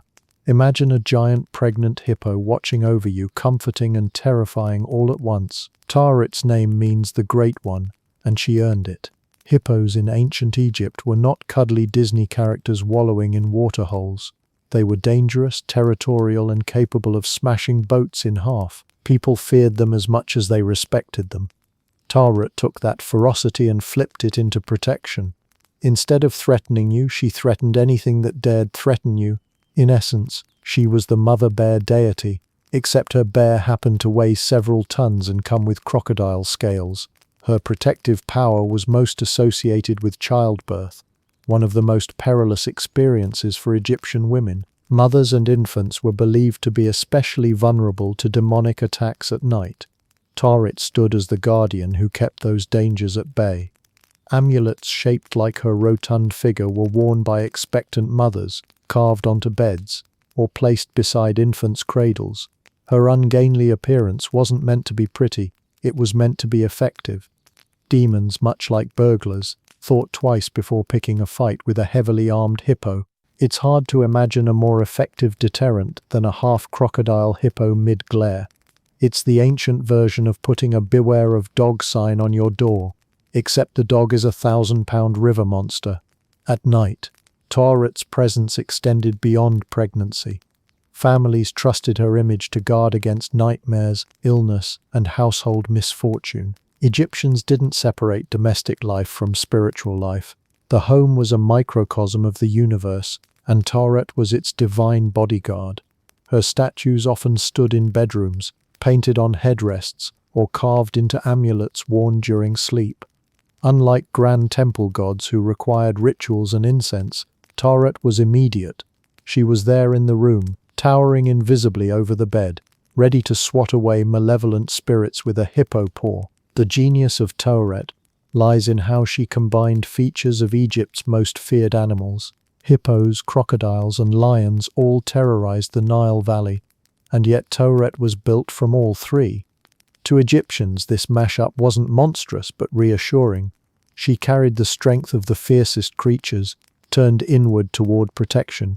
It was as if the very threats of the natural world had been recruited to guard humanity instead of terrorize it. The same animals that prowled riverbanks and struck fear into villages at night were, through Taret, tamed into divine defenders. Her amulets were among the most common in Egypt, especially among women. Crafted from faience, turquoise, or carnelian, they often depicted her waddling figure clutching the Sa symbol of protection. Expectant mothers might keep several tucked into beds, hung around necks, or even embedded into furniture. Archaeologists have found entire household shrines dedicated to Taret, showing just how central she was to daily and nightly life. She wasn't lofty or aloof. She was the goddess you invited to dinner, then asked to keep watch while you slept. Beasts might glare the demons away, but Taret just sat on them. Problem solved. Taret also symbolized fertility and renewal. In her swollen belly, Egyptians saw not just pregnancy, but the endless cycles of life and rebirth. In that sense, she wasn't only guarding babies, she was guarding the continuation of life itself. When you drifted off at night, leaving your soul to wander, her protective bulk stood between you and the possibility of annihilation. For families worried about survival in a world where infant mortality was tragically common, she was hope incarnate. What's striking is how loved Taret became. Despite her ferocious appearance, she exuded a maternal warmth. Egyptians depicted her smiling as often as snarling, suggesting that her power was rooted in care as much as strength. She wasn't just a night watchman, she was a comforting presence, a reminder that even in the dark, someone was looking out for you with the full force of the natural world behind her. Her popularity even extended abroad. Taret shows up in artifacts from Mesopotamia, the Levant, and beyond, adopted into foreign households who found her protective qualities too good to resist. Much like bees, she was a deity who transcended Egyptian borders, not because she symbolized royal power or cosmic balance, but because she touched the intimate human need for safety in the home and during sleep. To modern eyes, she might look bizarre, a waddling hybrid creature with a belly, a crocodile tail, and a lion's claws. But for Egyptians, that oddness was the point. Nighttime dangers were terrifying, therefore their protector had to look even scarier, and yet Tarot managed to be both terrifying to demons and comforting to families, a paradox that only made her more beloved. So, picture it, an Egyptian family settling down for the night. The children fidget on their reed mats, the oil lamp flickers low, and a faint breeze stirs the curtains. Outside, the Nile glimmers under the stars. Inside, a little amulet of Tarot hangs by the bed, her round body and sharp teeth silently promising, "No spirit touches this house tonight," and with her hulking shadow looming over the night, the family could close their eyes and rest, knowing that their guardian hippo had them covered. Next, we'll turn from divine guardians to the smallest and most vulnerable of sleepers, children. Because when it came to amulets and nighttime safety, Egyptians didn't skimp on protecting their little ones from the dangers of the dark. If there was one group in ancient Egypt that absolutely required a small army of magical trinkets, it was children. Adults might wear amulets for protection and peace of mind, but for kids, these charms weren't optional, they were essential. Infancy and childhood were perilous stages of life, with illness, accidents, and unseen forces always waiting to strike. Parents didn't shrug off the dangers. They armed their little ones like tiny warriors, covered in charms to keep the night safe, because childhood monsters under the bed were taken very, very seriously. The Egyptians understood all too well how fragile childhood was. Infant mortality rates were alarmingly high. A bad fever, a snake bite, or even the wrong gust of Nile air could threaten survival. Add in the Egyptian belief that demons actively prowled for weak and vulnerable souls, and suddenly bedtime became a battlefield. Children, with their small bodies and untested spiritual defenses, were considered easy targets. For parents, protecting their children wasn't just about feeding them or keeping them warm, it was about ensuring their spirits weren't whisked away during sleep. That's where amulets came in. Tiny charms were strung around necks, sewn into clothes or tied to beds, each one chosen for a specific protective quality. The Eye of Horus might guard against illness. A Biaz amulet might sit at the head of the bed to snarl away nightmares. Tar rat figurines might hover in the nursery to keep demons far from the crib. Children weren't just tucked into bed, they were tucked into layers of magical insurance policies. Forget a baby monitor. Egyptians had hippo goddesses, dwarf guardians, and beetle jewelry watching over bedtime. Some amulets were customized specifically for children. Carved ivory wands, often decorated with protective deities and strange hybrid creatures, were used in rituals to shield newborns. Parents and priests would wave them around like magical lightsabers to create a circle of safety. These wands, with their images of snarling lions and crocodiles, worked on the principle of intimidation. The message was clear: demons, if you want this baby, you'll have to get past this parade of terrifying beasts first. Even common objects were infused with protective power for kids. Shells, beads, and faience figures became charms when shaped into the likeness of guardians. Small children might wear strings of beads across their chests and waists, jingling softly as they moved. To modern parents, this might look like decoration. To Egyptians, every bead was a shield, every rattle of sound a signal to the unseen world. This child is defended. Nighttime was the most vulnerable moment of all. During sleep, the child's bar soul, just like an adult's, could wander away. But unlike adults, children didn't have years of prayers, rituals, or personal strength to protect them. Their defenses were weak, their knowledge incomplete. Amulets acted as bodyguards for the missing soul, standing over the small, still body to ensure it wasn't tampered with by demons or wayward spirits. Parents might have stayed awake listening for noises in the dark, but ultimately they trusted the charms to do the real fighting. Imagine your toddler rolling around at night, covered in beads and charms, jingling like a one-kid marching band, all in the name of demon prevention. These protective measures weren't limited to the home. Children carried their amulets during the day too, especially when traveling. A child wandering near the Nile, a place full of crocodiles and snakes, was always at risk. A cobra-shaped amulet might be tied around their waist, warding off both physical and spiritual serpents. Mothers would sometimes whisper prayers over these charms, activating their power with spoken words, creating a magical safety bubble that traveled wherever the child did. It's telling that Egyptian art often depicted children with a distinctive sidelock of hair and sometimes a finger pressed to their lips, a traditional symbol of youth. But alongside these depictions, children were frequently shown wearing protective jewelry. Their vulnerability was so recognized that it became part of how they were represented in daily life, always adorned with something to keep the unseen forces at bay. The love and anxiety parents felt for their children come through clearly in these practices. While pharaohs might inscribe spells to protect their eternal reign, ordinary parents carved tiny charms to protect their baby's next nap. It's a reminder that in ancient Egypt, for all the grandeur of pyramids and temples, daily life revolved around small, tender acts of protection. Parents didn't care if the amulet was made of faience or gold, as long as it worked. You could say Egyptian kids had more bling than a modern rapper, but every piece was less about fashion and more about keeping nightmares from eating them. Of course, these amulets didn't guarantee survival. Illness and misfortune still struck families, and loss was a painful part of Egyptian life. But the charms provided hope, comfort, and the sense that parents were not helpless against the forces that threatened their children. In the act of tying a bead around a child's neck or placing a Bez figurine beside their bed, parents expressed both their love and their determination to fight back against the invisible. So while adults may have carried scarabs, eyes and ankhs for their own peace of mind, children were practically wrapped in protective symbolism. To the Egyptians, there was no such thing as overprotective parenting. You could never have too many amulets.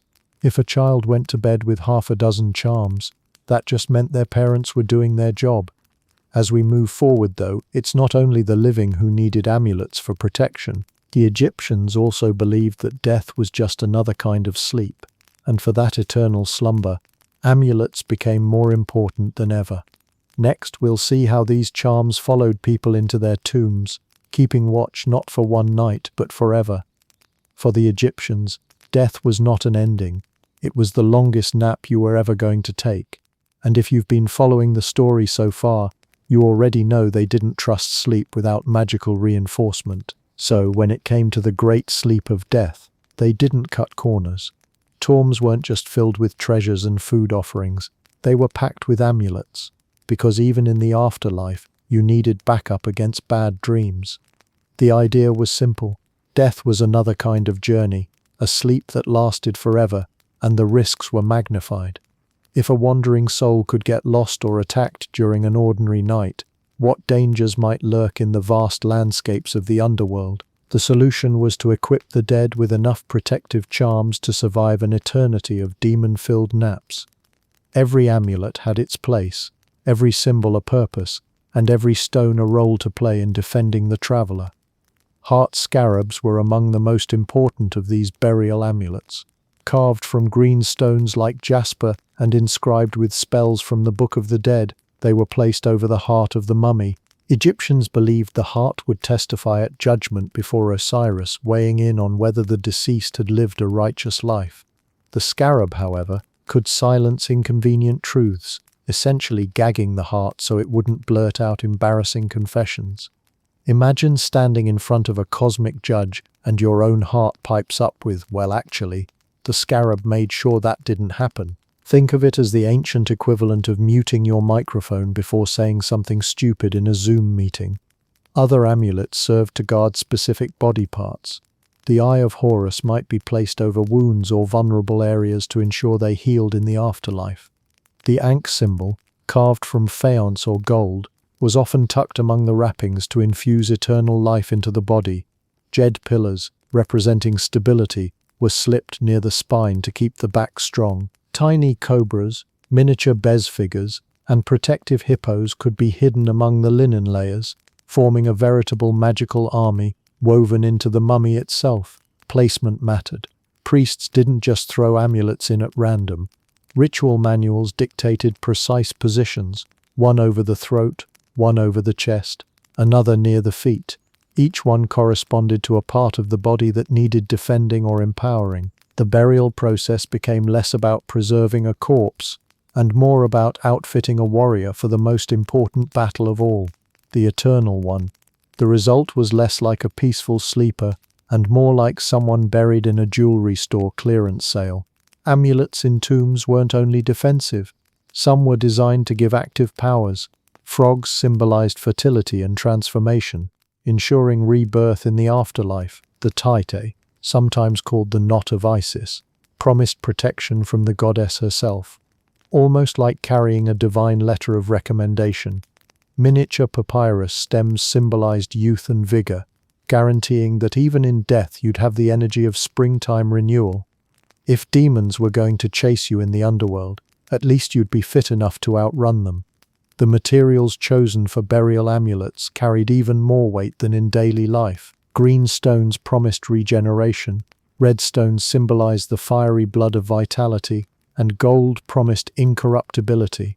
Amulets weren't just protective, they were transformative, designed to remake the dead into eternal beings immune to decay. For the Egyptians, it wasn't enough to survive death. You had to upgrade into something stronger than the chaos nipping at your heels. Tombs themselves became treasure chests of amulets. Archaeologists, opening burial chambers, often find dozens, even hundreds of charms tucked into wrappings or laid carefully around the body. In Tutankhamun's tomb, for example, the sheer number of protective objects is staggering. Everything from scarabs to ankhs to cobras, layered like magical insurance policies. The logic was obvious. If one charm failed, another would take its place. Why risk your soul's eternity on just a single scarab when you could bury yourself with a whole army of them? It was the original extended warranty plan, except instead of covering appliances, it covered your eternal soul. The use of amulets in burial also highlights how Egyptians blurred the line between sleep and death. If nighttime slumber was a rehearsal for death, then death itself was simply a permanent bedtime. And just as you wouldn't go to bed without your protective charms, you certainly wouldn't go into eternity without every possible safeguard. Tomb amulets weren't just symbolic. They were practical tools for navigating the dangerous dreamscape of the afterlife. The psychological comfort of these objects must have been immense. Imagine knowing that, when your time came, you wouldn't be going alone. You'd be wrapped in protective spells, armed with divine symbols, and reinforced by charms that had shielded you since birth. Death was frightening, but with enough amulets it became a challenge you could face with confidence. So while we tend to think of pyramids and treasures when we picture Egyptian burials, the true heart of their preparation lay in the little things. Amulets tucked into linen, beads strung across chests, scarabs carved with spells.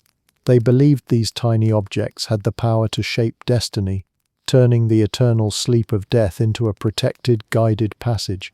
And with that, we shift back from the tomb to the living world. Before Egyptians closed their eyes at night, they didn't only rely on the charms themselves. They performed rituals, prayers, and incantations to activate their power. Next, we'll explore the bedtime rituals that brought these amulets to life. For the ancient Egyptians, bedtime wasn't as simple as blowing out a candle and rolling over. No, the nightly routine was serious business, closer to preparing for battle than drifting off to dreamland. If the amulets were the shields and armor, then rituals were the spark that activated them. The passwords that told the gods, hey, we're on the same side. Your bedtime routine wasn't brushing teeth. It was bribing the gods. The Egyptians saw night as a dangerous threshold, a time when order, Ma'at, could falter and chaos, Isfet, seep into the cracks of daily life. To sleep without precautions was to invite disaster, so every evening became a small ritual of preparation. Some of these routines were formal, passed down in written spells and priestly traditions. Others were simple household customs, whispered prayers or gestures carried out by mothers, fathers, and children alike. One common practice was the burning of incense. The Egyptians loved incense, not just for its fragrance but for its spiritual punch. Frankincense, myrrh, and kifi, a sweet blend of herbs, honey, and resins, were all thought to purify the air and drive away unwanted spirits. Light a censer in your bedroom, and the smoke wasn't just soothing, It was an invisible force field. Demons and wandering ghosts supposedly hated the smell. To us, it might have been calming aromatherapy. To them, it was pest control for the supernatural. Forget scented candles. Egyptians fumigated their rooms until even the spirits couldn't stand it. Chanting was another essential part of the bedtime ritual.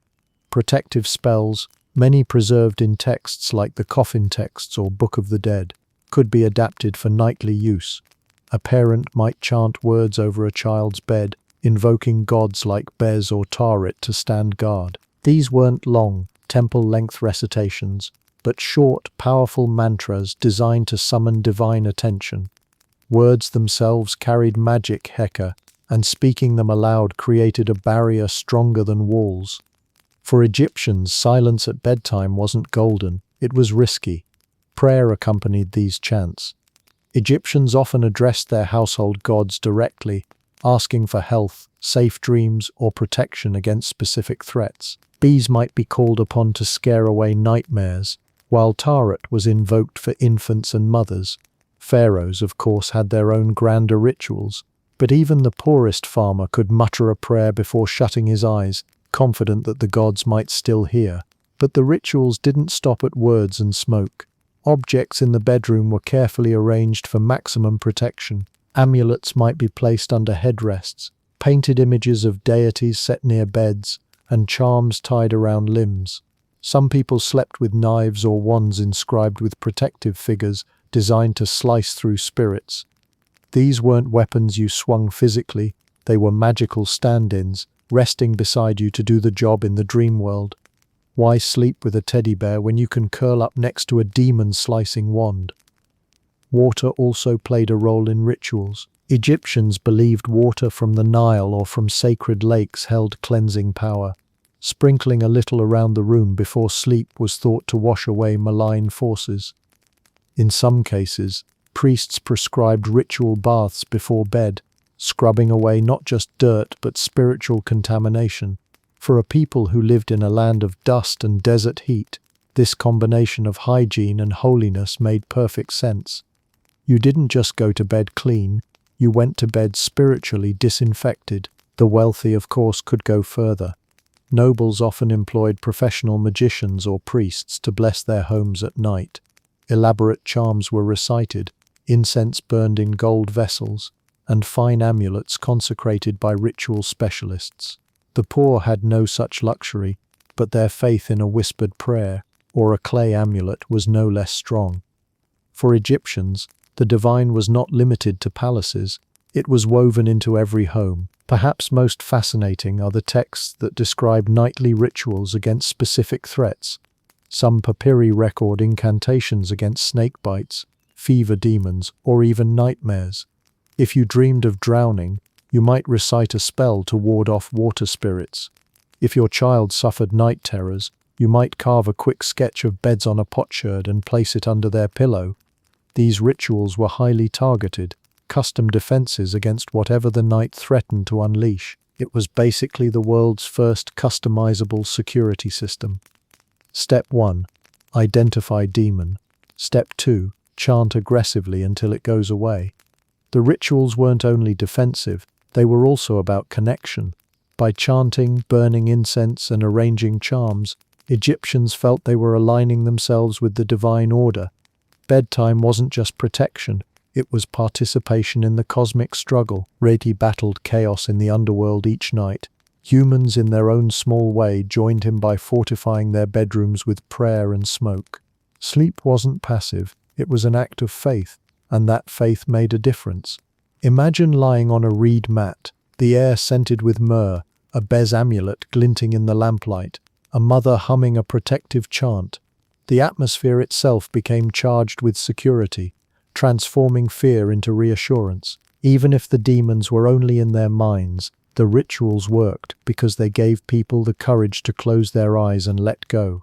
So while our modern routines involve setting alarms and scrolling one last time through our phones, Egyptians wound down the day by building magical fortresses around their beds.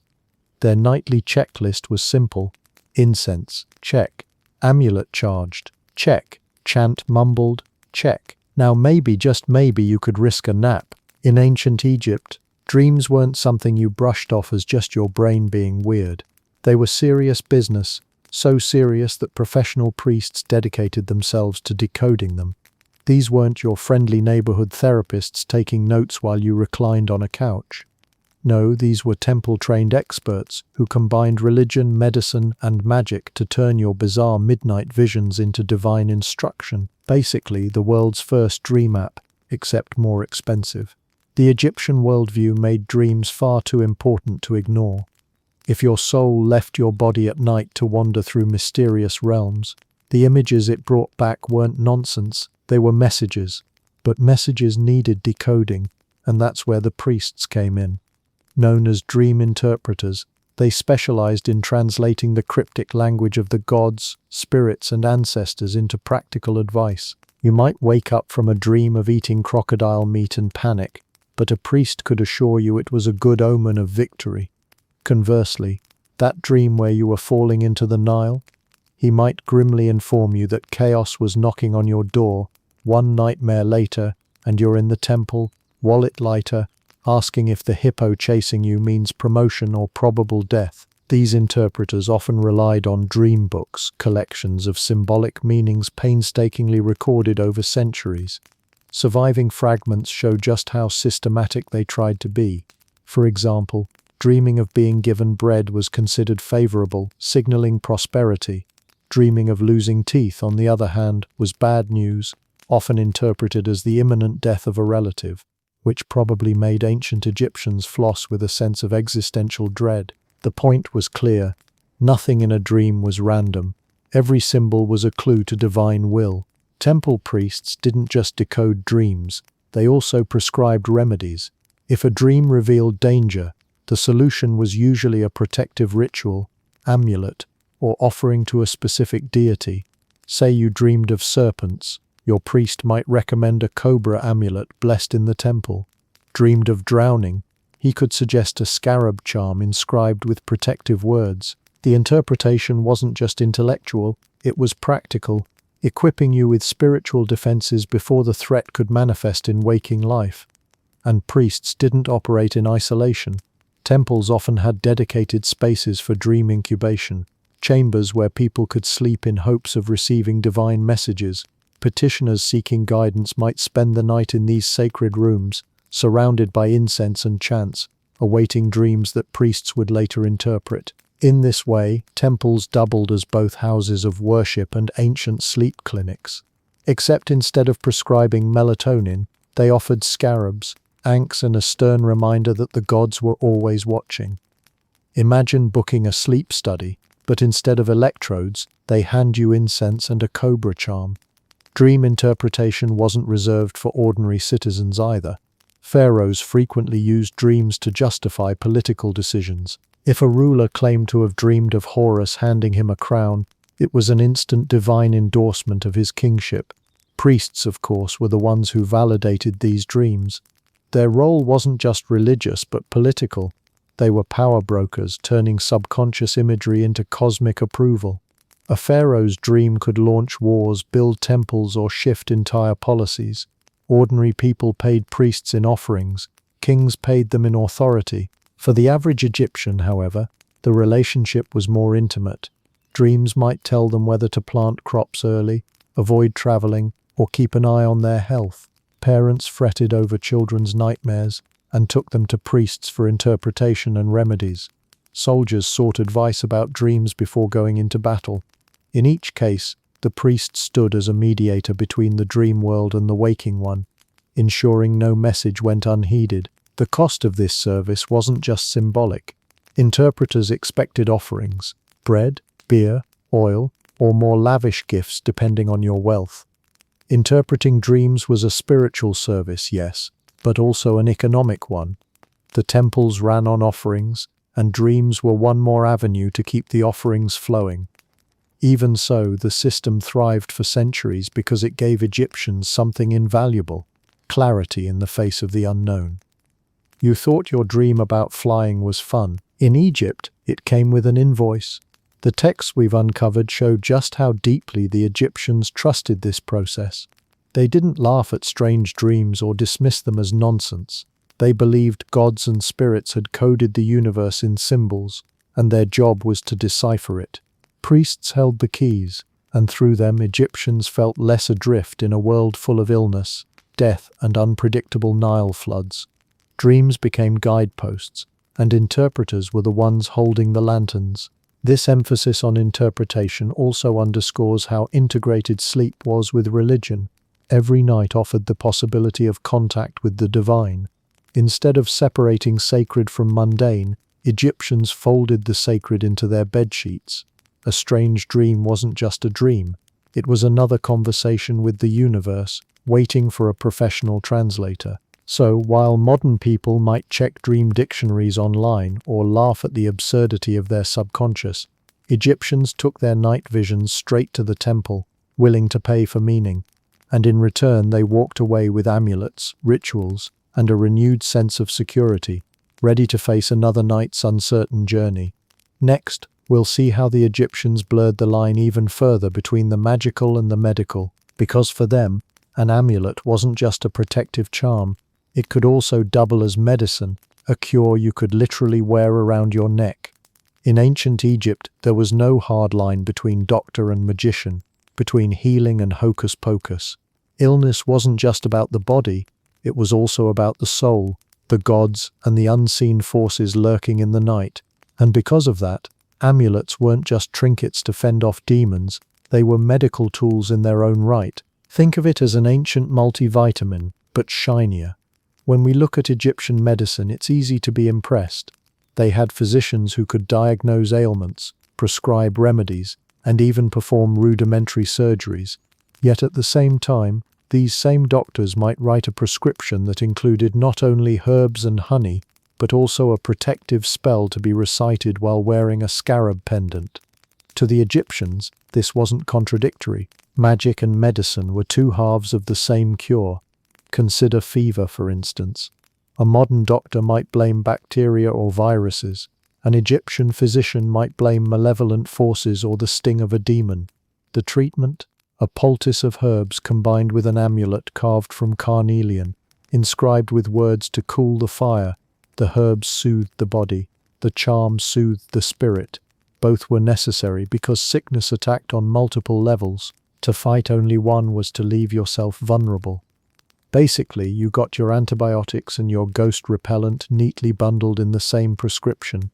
This blending of the practical and the mystical made perfect sense in their worldview. If the gods could heal, then calling upon them through symbols and charms was simply good medicine.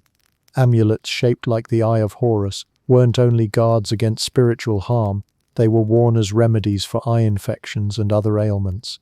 The restored Eye of Horus in myth, healed by Thoth, became the blueprint for restoring human vision in reality. Wear the eye, and you weren't just protected, you were healing in the same way Horus himself had been healed. Other examples abound. The ankh, symbol of life, wasn't only about longevity.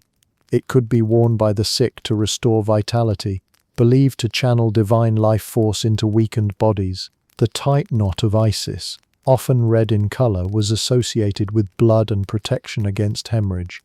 Mothers and healers tied these knots to prevent complications during childbirth. To us, these are metaphors. To them, they were medical interventions. Even materials themselves were thought to carry therapeutic properties. Lapis lazuli was believed to soothe the spirit and promote calm, carnelian to cool fevers, turquoise to bring joy and balance. A stone wasn't inert. It radiated qualities that directly affected the body.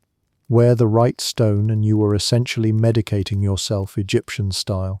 Who needs a pharmacy when you've got a pocket full of rocks that double as health insurance? This is where Egyptian ingenuity really shines. A doctor could prescribe a salve of honey for wounds, honey being a natural antibacterial, and at the same time order the patient to wear a Djed pillar amulet for stability and strength. The salve stopped infection, the charm reassured the patient and warded off spiritual causes of illness. It was a holistic approach that combined mind, body, and spirit, centuries before holistic became a buzzword. Children, especially, benefited from this dual use of amulets. A sick child might be given a Bez charm to ward off the demons thought to cause illness, while also receiving herbal concoctions. The parents could believe that both the visible and invisible threats were covered, and in a world where medical knowledge was limited, that comfort was itself a powerful form of healing. Amulets even played roles in preventative medicine. Travelers often wore protective charms against snake bites, scorpion stings, or infectious diseases. Soldiers carried them into battle, not just for spiritual safety, but for physical endurance and resilience. The line between medicine and magic was so blurred that even professional physicians often called themselves priests of Sekhmet, the lion-headed goddess of both plague and healing. To heal someone meant to pacify the goddess and drive away her wrath. To cure the body meant curing the spiritual imbalance too. Imagine going to a doctor who prescribes aspirin, holy water, and a necklace shaped like a beetle, all in the same visit. The use of amulets as healing objects also extended into death, when bodies were wrapped in charms to preserve them eternally. From the Egyptian perspective, preservation was a form of medicine, ensuring the corpse didn't decay and the spirit wasn't harmed. Mummies were essentially patients who received eternal treatments through charms, herbs, and resins. Death didn't cancel the need for healing, it just made it permanent. But what's striking is that this wasn't seen as irrational or unscientific in their time. It was logical. Illness was multifaceted, part physical, part spiritual. Ignoring one side was like locking only half your door at night. Egyptians understood that healing required the cooperation of gods, magic, and practical remedies all at once. Their medicine wasn't flawed because it included magic. It was comprehensive by design. So when you picture an Egyptian settling into bed, amulet hanging from their neck, prayers whispered over their body, and herbs rubbed into their skin, don't imagine superstition. Imagine a full-service health plan. One part doctor, one part magician, one part god, and all parts reassurance. In that world, an amulet wasn't simply about keeping nightmares away. It was about strengthening your body, mind, and soul, all in one glittering package. And if you woke up feeling better the next day, who cared whether it was the herbs, the gods, or the shiny scarab on your chest? Next, we'll dive into the power of color itself. Because for the Egyptians, it wasn't only the shape of an amulet or the material it was made from that mattered. Colors radiated their own energies, turning every charm into a carefully calibrated rainbow of protection. If the Egyptians were masters of anything, it was layering meaning into the smallest details. A scarab wasn't just a beetle, a cobra wasn't just a snake, and an amulet wasn't just a shiny accessory. Every element had significance, right down to the very hue of the material. For them, color wasn't cosmetic, it was cosmic. Red meant power, green meant rebirth, blue meant protection. Your jewelry wasn't just stylish, it was mood lighting for the gods. Colors in Egyptian amulets were never chosen at random. They carried symbolic weight, tied to the natural world and the divine forces that animated it. Red, for example, represented energy, vitality, and sometimes even danger. It was the color of blood and fire, life and destruction, making it a perfect choice for charms that were meant to channel strength. A soldier heading to battle might wear a red carnelian amulet to boost courage and stamina, while a sleeper might tuck one under their headrest to fight off nightmares with the fiery vigor of Ra himself. In either case, the message was clear. Red was raw power, concentrated into a stone. Green, on the other hand, was the color of renewal. Egyptians saw the Nile Valley burst into lush greenery every year after the flood, a dramatic resurrection of life from barren soil. Green amulets, often carved from jasper or feldspar, symbolized fertility, health, and rebirth. To wear green was to align yourself with the perpetual cycle of growth. At night, a green charm reassured the sleeper that just as plants rose anew from the flood, they too would rise renewed after their nightly death of sleep. Blue carried its own unique charge. Deep blues, often from lapis lazuli or faience, evoked the sky, the heavens, and the protective waters of the Nile. It was the color of the god's domain, offering a sense of safety that extended across both earth and sky.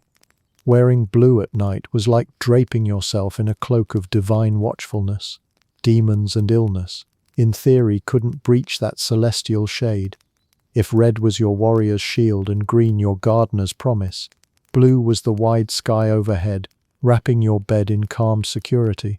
It's like the Egyptians invented the concept of nightlights, but instead of bulbs, they used emeralds and sapphires. But the palette didn't stop there. Yellow and gold were closely tied to the sun and eternity. Amulets in these colors connected the wearer to the god's immortal flesh, promising endurance and incorruptibility. Black, far from being sinister, symbolized fertility and regeneration, echoing the rich silt left by the Nile floods. White stood for purity and sacredness, often associated with ritual cleanliness. Each shade carried its own vibration, a kind of spiritual frequency that tuned the amulet to its proper purpose. This symbolic spectrum turned amulet making into a careful science. An artisan crafting a protective charm didn't just pick whatever stone was nearby. They selected one that aligned with the wearer's needs. Someone sick might need green for healing. Someone traveling might want blue for safety. Someone preparing for childbirth might turn to red for strength. Color was the fine-tuning knob on the amulet's spiritual frequency, ensuring it resonated exactly as intended. Choosing your amulet was like picking from a cosmic paint chart. I'll take one demon-repelling turquoise and a resurrection-ready jasper, please. The importance of color wasn't only in the object itself, but also in ritual activation. Priests might chant over a green amulet, explicitly connecting it to rebirth, or bless a red charm with words invoking strength. The color gave the spell a foundation, an anchor in the physical world. Without the right shade, the magic risked being incomplete. Egyptians didn't just believe in words or objects, they believed in the perfect combination of both, tied together by hue. Interestingly, color symbolism extended into the afterlife as well. Mummies were often wrapped with amulets of varied colors to cover every possible contingency. Green scarabs promised rebirth, blue eyes promised protection, red stones infused vitality into the eternal body. The dead, like the living, needed their color-coded defenses. Even in eternity, Egyptians weren't leaving their fate to chance. They wanted the full rainbow package. This obsession with color also connected amulets to the natural environment. Egyptians didn't pull meanings out of thin air. They observed the world around them, the green sprouting after the flood, the blue of the Nile and the sky, the red of desert storms and blood. These hues became metaphors for divine power, encoded into the charms they wore. By carrying these colors into bed, they carried the rhythms of the natural and cosmic worlds with them. The psychological impact was powerful. Imagine lying down at night, clutching a green jasper scarab. You wouldn't just think of it as a bug-shaped rock. You'd think of it as a promise that, like the Nile's floodwaters, your soul would return renewed with the dawn. Or picture a child wearing a string of bright blue faience beads to bed. Their parents reassured that the color of the sky itself was draped over their fragile body. These associations weren't abstract. They were deeply emotional, rooted in lived experience of the land and its cycles. Modern folks argue over bedroom wall colors for style. Egyptians argued over which shade could best keep demons from chewing on their dreams. Ultimately, color was another layer in Egypt's multi-layered defense system against nighttime chaos. Shape gave an amulet identity, material gave it substance, and color gave it spirit. Together, these elements transformed simple objects into powerful protectors. When an Egyptian lay down for the night, they weren't just sleeping, they were wrapped in a carefully curated palette of divine light, each hue whispering promises of strength, safety, or renewal. And as we leave the shimmering hues of amulets, the next question arises: who got to wear what?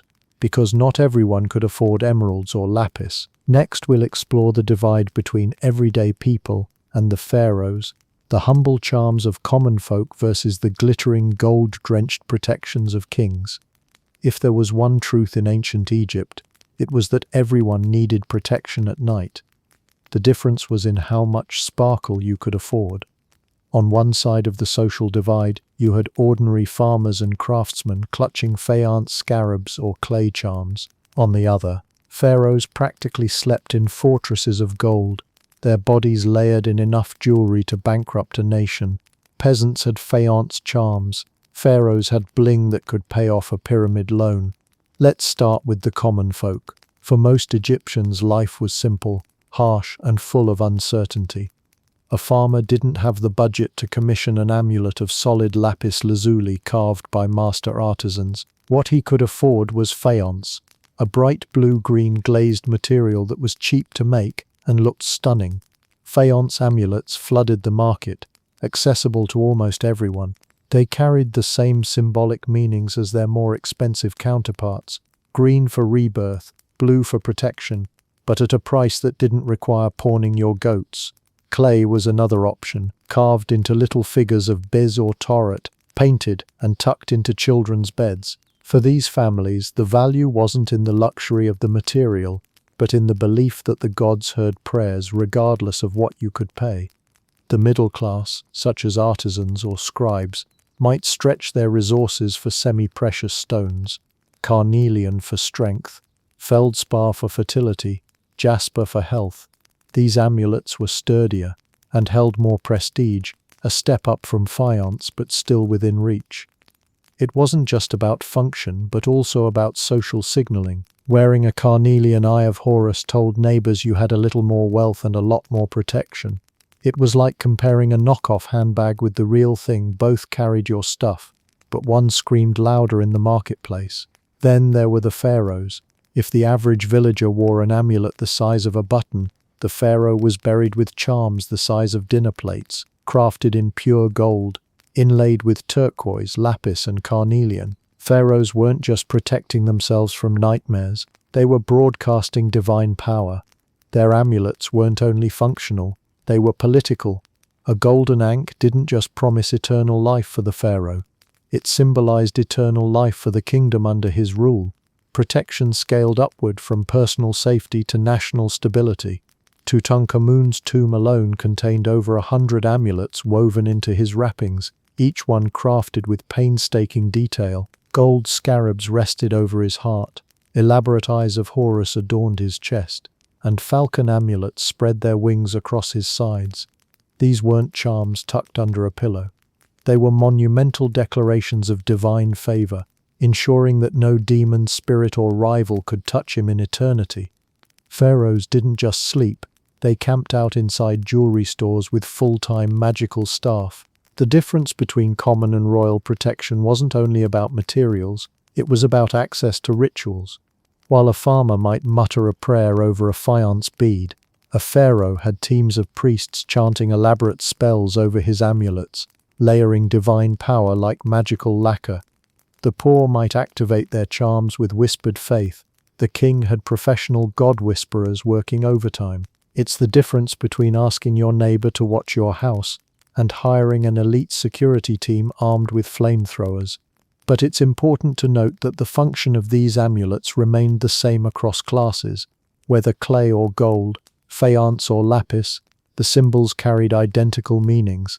A farmer's Eye of Horus was just as valid in principle as the pharaoh's jewel-encrusted version.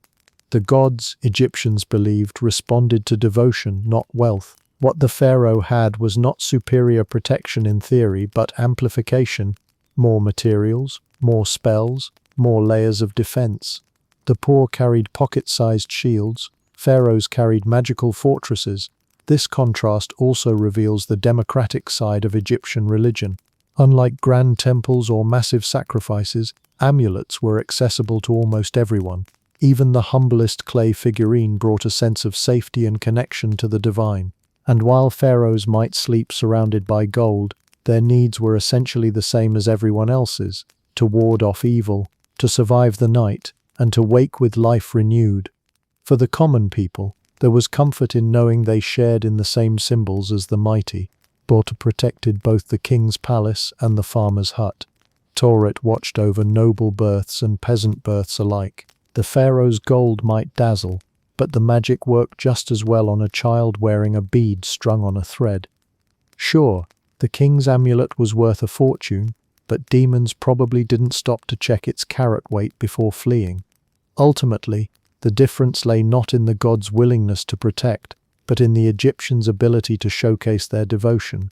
Pharaohs flaunted theirs in glittering gold, while peasants made do with clay and glaze, yet both lay down under the same stars, both feared the same night demons, and both trusted their amulets to keep them safe. So, whether you slept on a reed mat in a mud brick house or on linen sheets in a palace, amulets were your companions in the dark. The rich may have sparkled, but the poor believed just as fiercely, and in a world where sleep was risky and death never far away, belief itself might have been the strongest amulet of all. Not all amulets in ancient Egypt were meant to guard you while you snored. Life beyond the bedroom was equally dangerous, whether you were marching into battle, crossing the Nile, or trudging across desert roads where the sun could kill as quickly as a sword. Protection wasn't just about bedtime demons, it was about surviving the unpredictable hazards of daily life. Soldiers and travelers carried amulets too, and theirs weren't only for pleasant dreams, they were for keeping their bodies intact. Nothing says sleep tight like an amulet that works on arrows too. For soldiers, amulets were part of their standard kit. Alongside shields, spears, and leather armor, many warriors wore charms strung around their necks or sewn into their garments. The Eye of Horus was especially popular, not for curing fevers this time, but for guarding against wounds in battle. Its myth of being torn and restored made it the perfect symbol for healing and resilience. A soldier might believe that even if he was injured, the eye would speed recovery, or better yet, prevent the blow from landing at all. The Djed pillar, symbol of stability, was another favorite among fighters. Its 4 stacked sections represented a backbone, tying it to Osiris and the strength to endure. Worn in combat, it wasn't just a charm for balance, it was a way of asking for unshakable resolve in the chaos of war. Scarab amulets, too, promised rebirth and transformation, comforting soldiers with the thought that even if they fell, they would rise again in another life. Sure, you had armor, but why stop there when you could also accessorize yourself into a magical tank? Travelers faced a different set of challenges. Egypt was a land of contrasts, fertile fields near the Nile and harsh desert stretching endlessly beyond. Journeys could expose people to snake bites, scorpion stings, bandits, and sudden storms. To fend off such dangers, amulets became portable guardians. The cobra uraeus, associated with Wadjet, was a favorite for warding off snakes on desert roads. Scarab amulets protected against misfortune and guided safe passage, while blue faience beads offered the protective energy of the sky and waters, keeping travelers safe under Ra's watchful sun. Amulets weren't just worn, they were carried in travel kits, tied to staffs or hung from boats. Merchants ferrying goods along the Nile often painted Eyes of Horus on the bows of their ships, transforming vessels into floating wards against storms and crocodiles. In fact, this practice became so widespread that even non-Egyptian boats in the Mediterranean adopted it centuries later. Sailors didn't want to risk a voyage without that cosmic eyeball glaring at the waves. Forget life jackets. The ancient solution was slapping an eye on your boat and hoping Poseidon got the memo. The rituals accompanying travel amulets also highlight how seriously Egyptians took the connection between journeying and danger. Before departing, travelers might visit a temple to have their amulets blessed, ensuring divine forces traveled with them. Priests might inscribe short protective spells onto papyrus rolls, tucked into pouches along with charms. These were the spiritual equivalents of passports, papers showing demons and misfortune that you were officially under godly protection. For soldiers, the stakes were even higher. Before campaigns, generals sometimes performed mass rituals to equip entire armies with divine backing. Soldiers might each receive a simple amulet, like a scarab or Eye of Horus, blessed by priests before marching out. War was dangerous enough without spiritual enemies lurking alongside physical ones. With amulets, soldiers believed they had backup from gods like Horus or Montu, the falcon and war deities who embodied strength and ferocity. Amulets also provided psychological armor. In a time without modern medicine, battlefield wounds were often fatal. Carrying a charm promising healing or rebirth gave soldiers courage, making them less fearful of death. Similarly, travelers crossing barren stretches of desert could take comfort in knowing their beads or scarabs were actively working to keep misfortune away. Belief itself offered resilience, a way of turning fear into confidence. It's hard to panic about scorpions when you've got a beetle necklace that doubles as pest control and reincarnation insurance. Even children of soldiers sometimes received protective amulets during campaigns, worn until their fathers returned. Families believed these charms could extend protection across distance, binding loved ones together. A father's cobra charm might be paired with a son's, creating a symbolic link of mutual safety, like magical long-distance calls between home and battlefield. Material also mattered. Carnelian, with its blood-red glow, was particularly favored by fighters for vitality and endurance.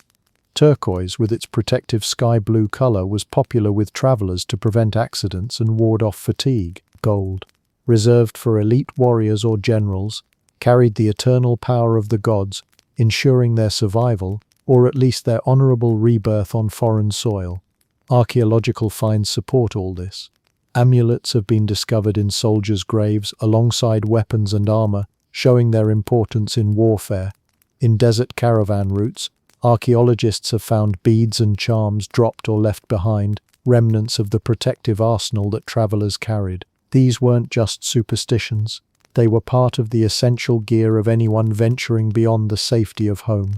In the end, amulets were portable guardians, whether tied to a child's bedpost, a soldier's tunic, or the prow of a merchant ship.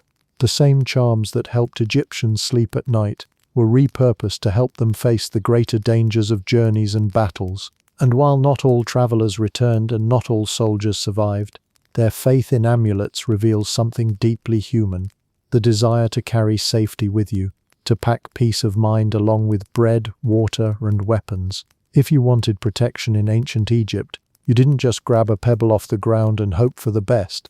Amulets weren't haphazard objects. They were carefully crafted, infused with symbolism, and crucially, activated through ritual.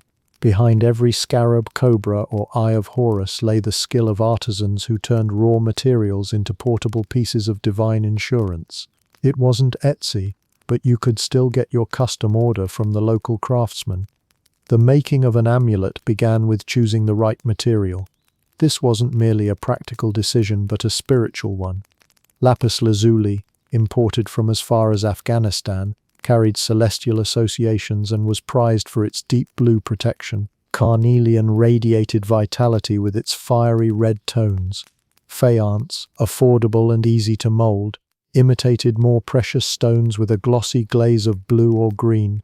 Gold, of course, embodied eternity and divinity. An artisan didn't just carve what was available. They matched the stone or substance to the charm's intended purpose. If you wanted an ankh for longevity, green jasper might be chosen to emphasize renewal. If you needed courage in battle, carnelian was the obvious pick. Shaping the amulet was its own art form. Workshops employed skilled carvers who worked with tiny chisels, abrasives, and drills to cut and polish the material. The designs were often small enough to fit in the palm of your hand, yet detailed enough to display symbols recognizable across the land. A scarab needed the ridges of its wing cases. An Eye of Horus needed its graceful curves and tear lines. The D-jed pillar required its stacked segments to be precise. These were not sloppy doodles. They were miniaturized masterpieces, and their detail mattered because every line carried magical resonance. Imagine carving a beetle so small you could lose it in your bedsheets, then trusting it to guard your soul for eternity. But craftsmanship alone wasn't enough. Egyptians believed an amulet had to be activated to become effective. This meant priests often partnered with artisans, blessing finished pieces with spells and rituals. A charm without consecration was a piece of jewelry. A charm with consecration was a weapon against chaos. The blessing process might involve reciting incantations, sprinkling the amulet with holy water, or passing it through incense smoke to infuse it with divine power. Think of it as downloading the software after building the hardware. In some cases, amulets bore inscriptions of specific spells, Heart scarabs, for example, were often engraved with lines from the Book of the Dead, ensuring the deceased's heart wouldn't betray them in judgment.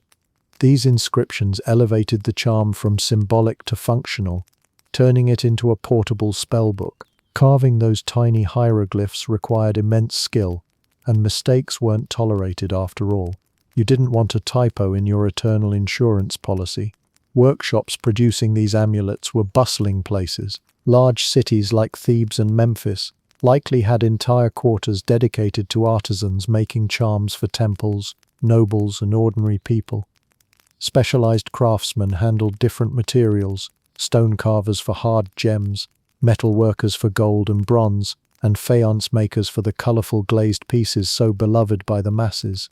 Some amulets were mass-produced, churned out in molds so that even the poorest could afford protection. Others were bespoke, tailored to an individual's needs, budget, and fears. Need a hippo goddess in turquoise with a crocodile tail? No problem. Just give the workshop a week and a basket of grain. The social role of these artisans shouldn't be underestimated. They weren't just tradesmen, they were mediators between people and gods. By creating a charm, they gave physical form to spiritual power, bridging the gap between the mortal world and the divine. Their work wasn't vanity, it was survival.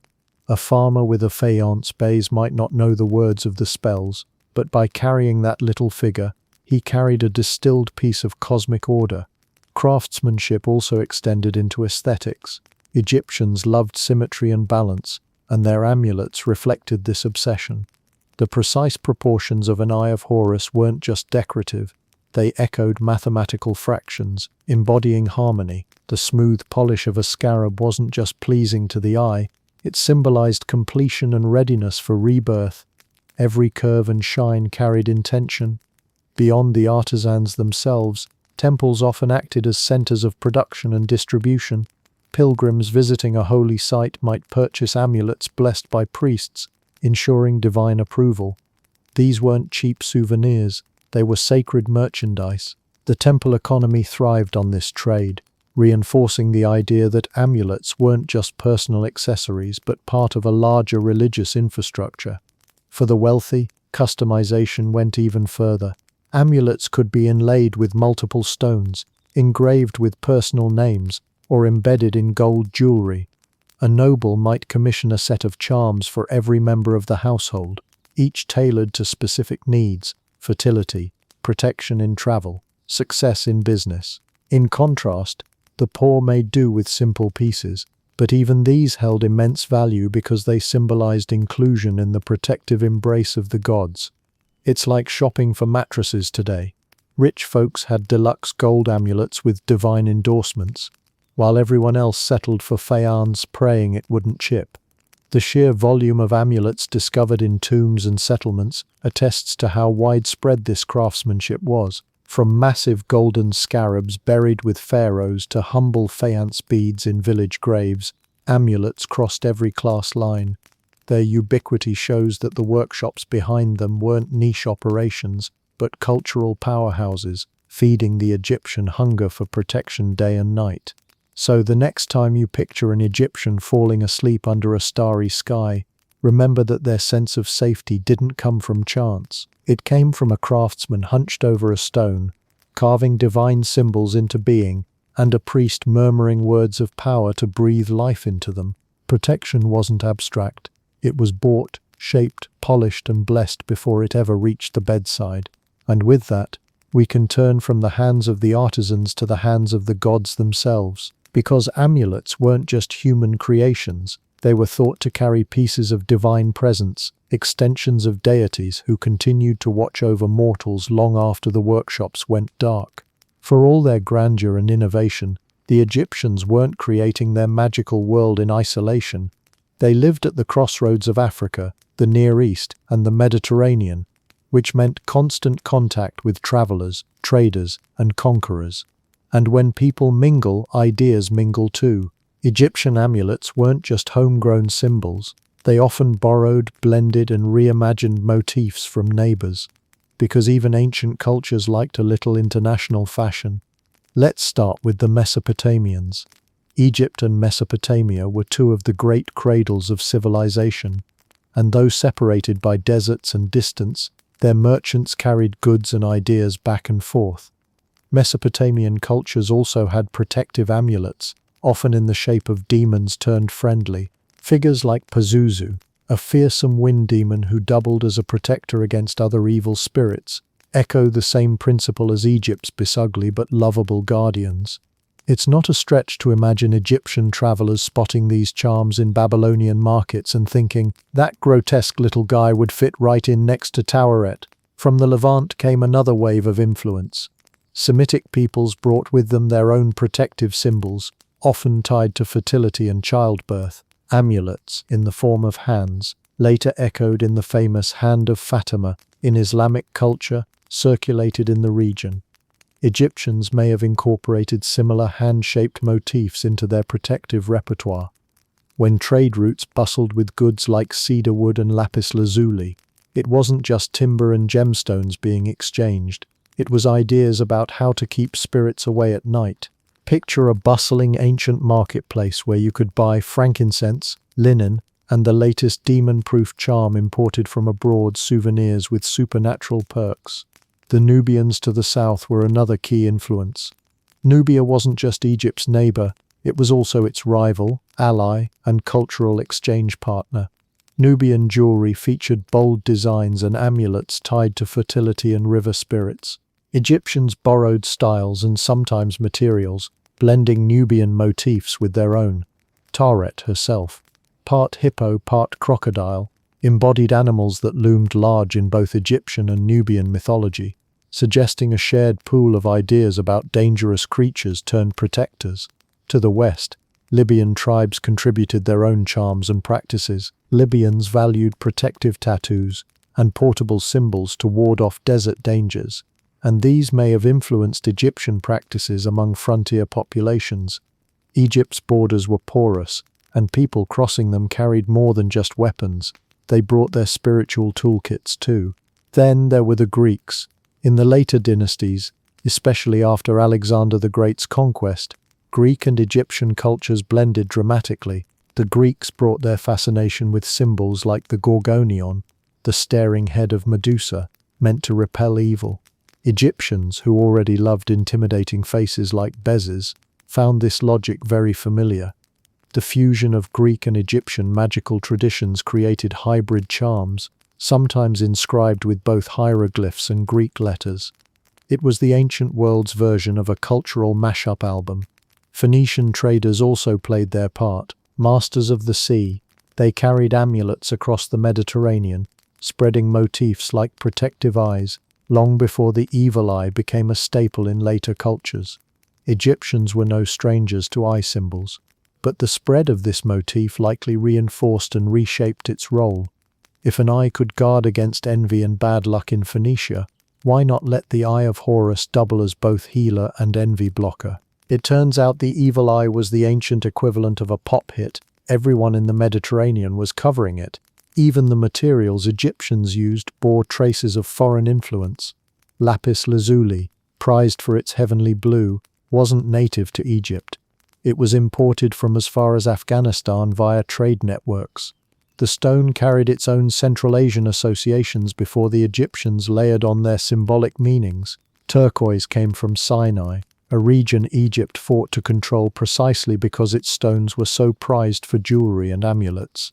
Amber, arriving from the Baltic through long trade chains, eventually found its way into amulet production as well. Every imported material brought not only new colors but also new layers of spiritual meaning from the cultures that supplied them. These cross-cultural borrowings weren't seen as theft but as enrichment. The Egyptians believed strongly in the universality of Heka magic. If a symbol or material worked for someone else, it could be adapted into their own system. Magic wasn't nationalistic, it was opportunistic. By absorbing and repurposing foreign charms, Egypt reinforced its own spiritual arsenal. At the same time, Egyptian symbols also traveled outward. Scarab amulets, for example, have been found as far afield as Mesopotamia, Greece, and Italy. Foreigners admired their craftsmanship and power, adopting them into their own traditions. This back and forth meant Egyptian amulets weren't frozen in time. They evolved constantly, shaped by centuries of cultural conversation. The result was a magical world that was both distinctly Egyptian and yet cosmopolitan. At night, an Egyptian might sleep under the protection of a homegrown Bez figurine, while also trusting in an imported bead or stone whose protective reputation traveled thousands of miles. Their charms became a patchwork of beliefs, stitched together from the Nile to the Aegean. You could say Egyptian spirituality was less about cultural purity and more about, if it works, slap it on a necklace. In the end, foreign influences didn't dilute Egyptian magic, they amplified it. By borrowing, blending, and reimagining, Egyptians built an ever-expanding toolbox of spiritual defenses. Their amulets weren't locked into one tradition, but stood as proof that even in the ancient world, protection was a global business. For centuries, amulets were as essential to Egyptian life as bread, beer, and gossip about the neighbors. From scarabs to ankhs, from faience beads to golden masterpieces, charms were woven into birth, sleep, travel, battle, and death. But nothing lasts forever, not even the magical insurance policies of the Nile. As new powers rose and foreign cultures flowed into Egypt, the once unchallenged practice of sleeping under a fortress of amulets began to lose its grip. Eventually, amulets lost their edge like expired milk. But for magic, the turning point came during Egypt's entanglement with Greece. After Alexander the Great marched in and Ptolemaic rule began, Greek ideas about philosophy, medicine, and religion mingled with Egyptian traditions. Greeks admired Egyptian magic, but they also introduced their own systems of thought, particularly rationalism. Where Egyptians saw fever as the sting of a spirit, Greeks increasingly chalked it up to natural causes, like imbalances in the body's humors. A charm could still comfort you, but suddenly it was competing with herbal recipes written by men quoting Hippocrates. Amulets didn't vanish, but they had new rivals. Imagine being an amulet salesman and losing customers to a guy with a scroll saying, "Have you tried more figs and fewer demons?" Roman rule pushed the shift even further. The Romans were practical to the core, and while they dabbled in protective charms themselves, they leaned more toward household gods and rituals than elaborate amulets. Egyptian jewelry making didn't stop. Romans loved exotic trinkets, but the symbolic weight of each charm began to fade. An Eye of Horus might be worn as a fashionable bauble rather than as a literal cosmic security system. Slowly, the sacred became decorative. Religious change also played a part. As Christianity spread through Egypt in the 1st century CE, attitudes toward amulets grew complicated. Early Christians frowned on pagan charms, seeing them as remnants of idolatry, yet old habits die hard, and many converts continued to wear protective objects, sometimes replacing the Eye of Horus with a small cross or inscribed prayer. The form endured, but the meaning shifted. What had once been a scarab blessed by Ra became a token invoking Christ. The transition didn't erase the urge to wear amulets, it simply rerouted it into new symbols. There was also the issue of oversaturation. By the late dynasties, amulets had become so common and mass-produced that their power may have seemed diluted. Archaeologists have found piles of cheaply made faience charms churned out by workshops, suggesting that amulets were becoming less personal and more like bulk commodities. When everyone in town had the same turquoise Bess figurine, perhaps it no longer felt like a unique shield, but like a trinket you picked up at a souvenir stall near the temple. At some point, a protective charm went from divine security system to free keychain with your purchase of goat cheese. Shifts in worldview played a role too. As Greek philosophy took hold, more Egyptians, especially among the educated elite, began to see the universe through a lens of reason and logic, rather than solely through myth. Dreams were still fascinating, but they were increasingly discussed in terms of natural causes. Medicine developed beyond magical prescriptions, relying more on diagnosis and anatomy. The old reliance on amulets began to look outdated to those who prided themselves on cosmopolitan sophistication, and yet the decline was gradual, not a sharp collapse. Ordinary people clung to their charms well into the Roman period. Rural families continued to trust bees and tarot long after philosophers in Alexandria were debating metaphysics. Soldiers still carried protective symbols on campaigns, and mothers still tied beads around their babies' waists. The amulet didn't die so much as it slowly changed costume, adapting to the new fashions of belief. By the time of late antiquity, amulets had transformed into something quite different. Instead of scarabs, people wore pendants inscribed with Christian prayers or verses from the Bible. Instead of cobra heads, they carried small crosses. Instead of chanting to Re before bed, they whispered prayers to saints. The function, protection during sleep and life's uncertainties remained the same, but the old imagery faded. Egyptian amulets were no longer the guardians of a nation.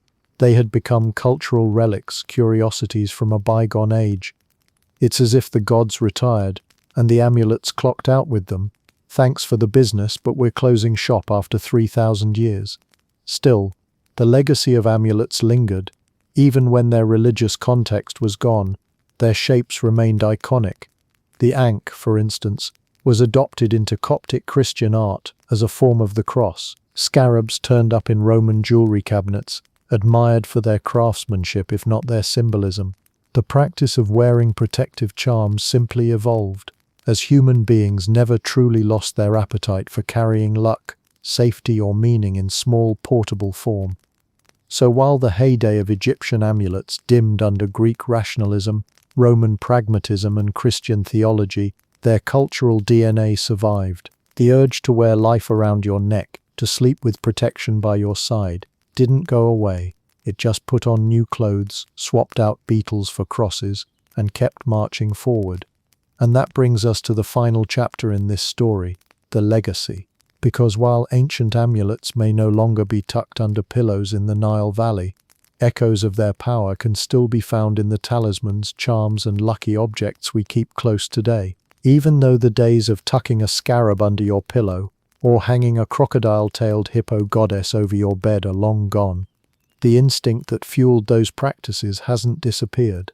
We may not call them amulets anymore, but from rabbit's feet to dream catchers, from lucky coins to St. Christopher medals, we're still clinging to little objects that promise to keep us safe while we sleep, travel, or face the randomness of life. From scarabs to rabbit's feet, apparently.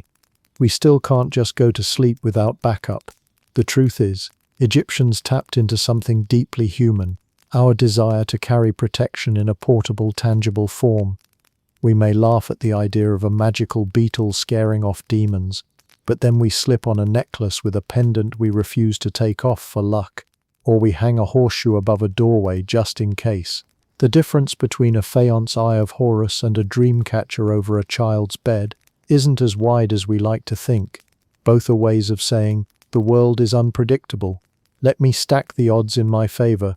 Sure, we now have home alarms, antibiotics, and nightlights, but deep down, a shiny trinket still feels like the ultimate insurance policy. The echoes are everywhere. In jewelry, people wear crosses, hamsas, or evil eye charms, each carrying meanings not so different from Egyptian amulets. Life, protection, warding off envy. In bedrooms, dream catchers dangle from walls, promising to filter nightmares like a spiritual mosquito net. Travelers still slip saint medals into pockets before long trips. Even athletes wear lucky socks or necklaces, convinced the object will protect them from misfortune. Strip away the modern branding, and you find the same instinct that had Egyptians whispering spells over beads and scarabs 3,000 years ago. What's fascinating is how the Egyptian aesthetic itself has endured. Ankhs, for instance, never really disappeared. Adopted by Coptic Christians as a form of the cross, they resurfaced in modern times as symbols of eternal life, counterculture spirituality, and even Gothic fashion. Scarabs show up in museum gift shops, recreated as pendants and paperweights. The Eye of Horus remains one of the most recognizable symbols of protection worldwide, appearing in tattoos, jewelry, and even corporate logos.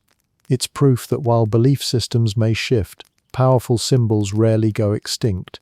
There's also the enduring fascination with Egyptian mystique. From Victorian Egyptomania after the discovery of Tutankhamun's tomb, to modern films dripping with mummies and curses, the idea of protective magic clings stubbornly to Egyptian culture in the popular imagination.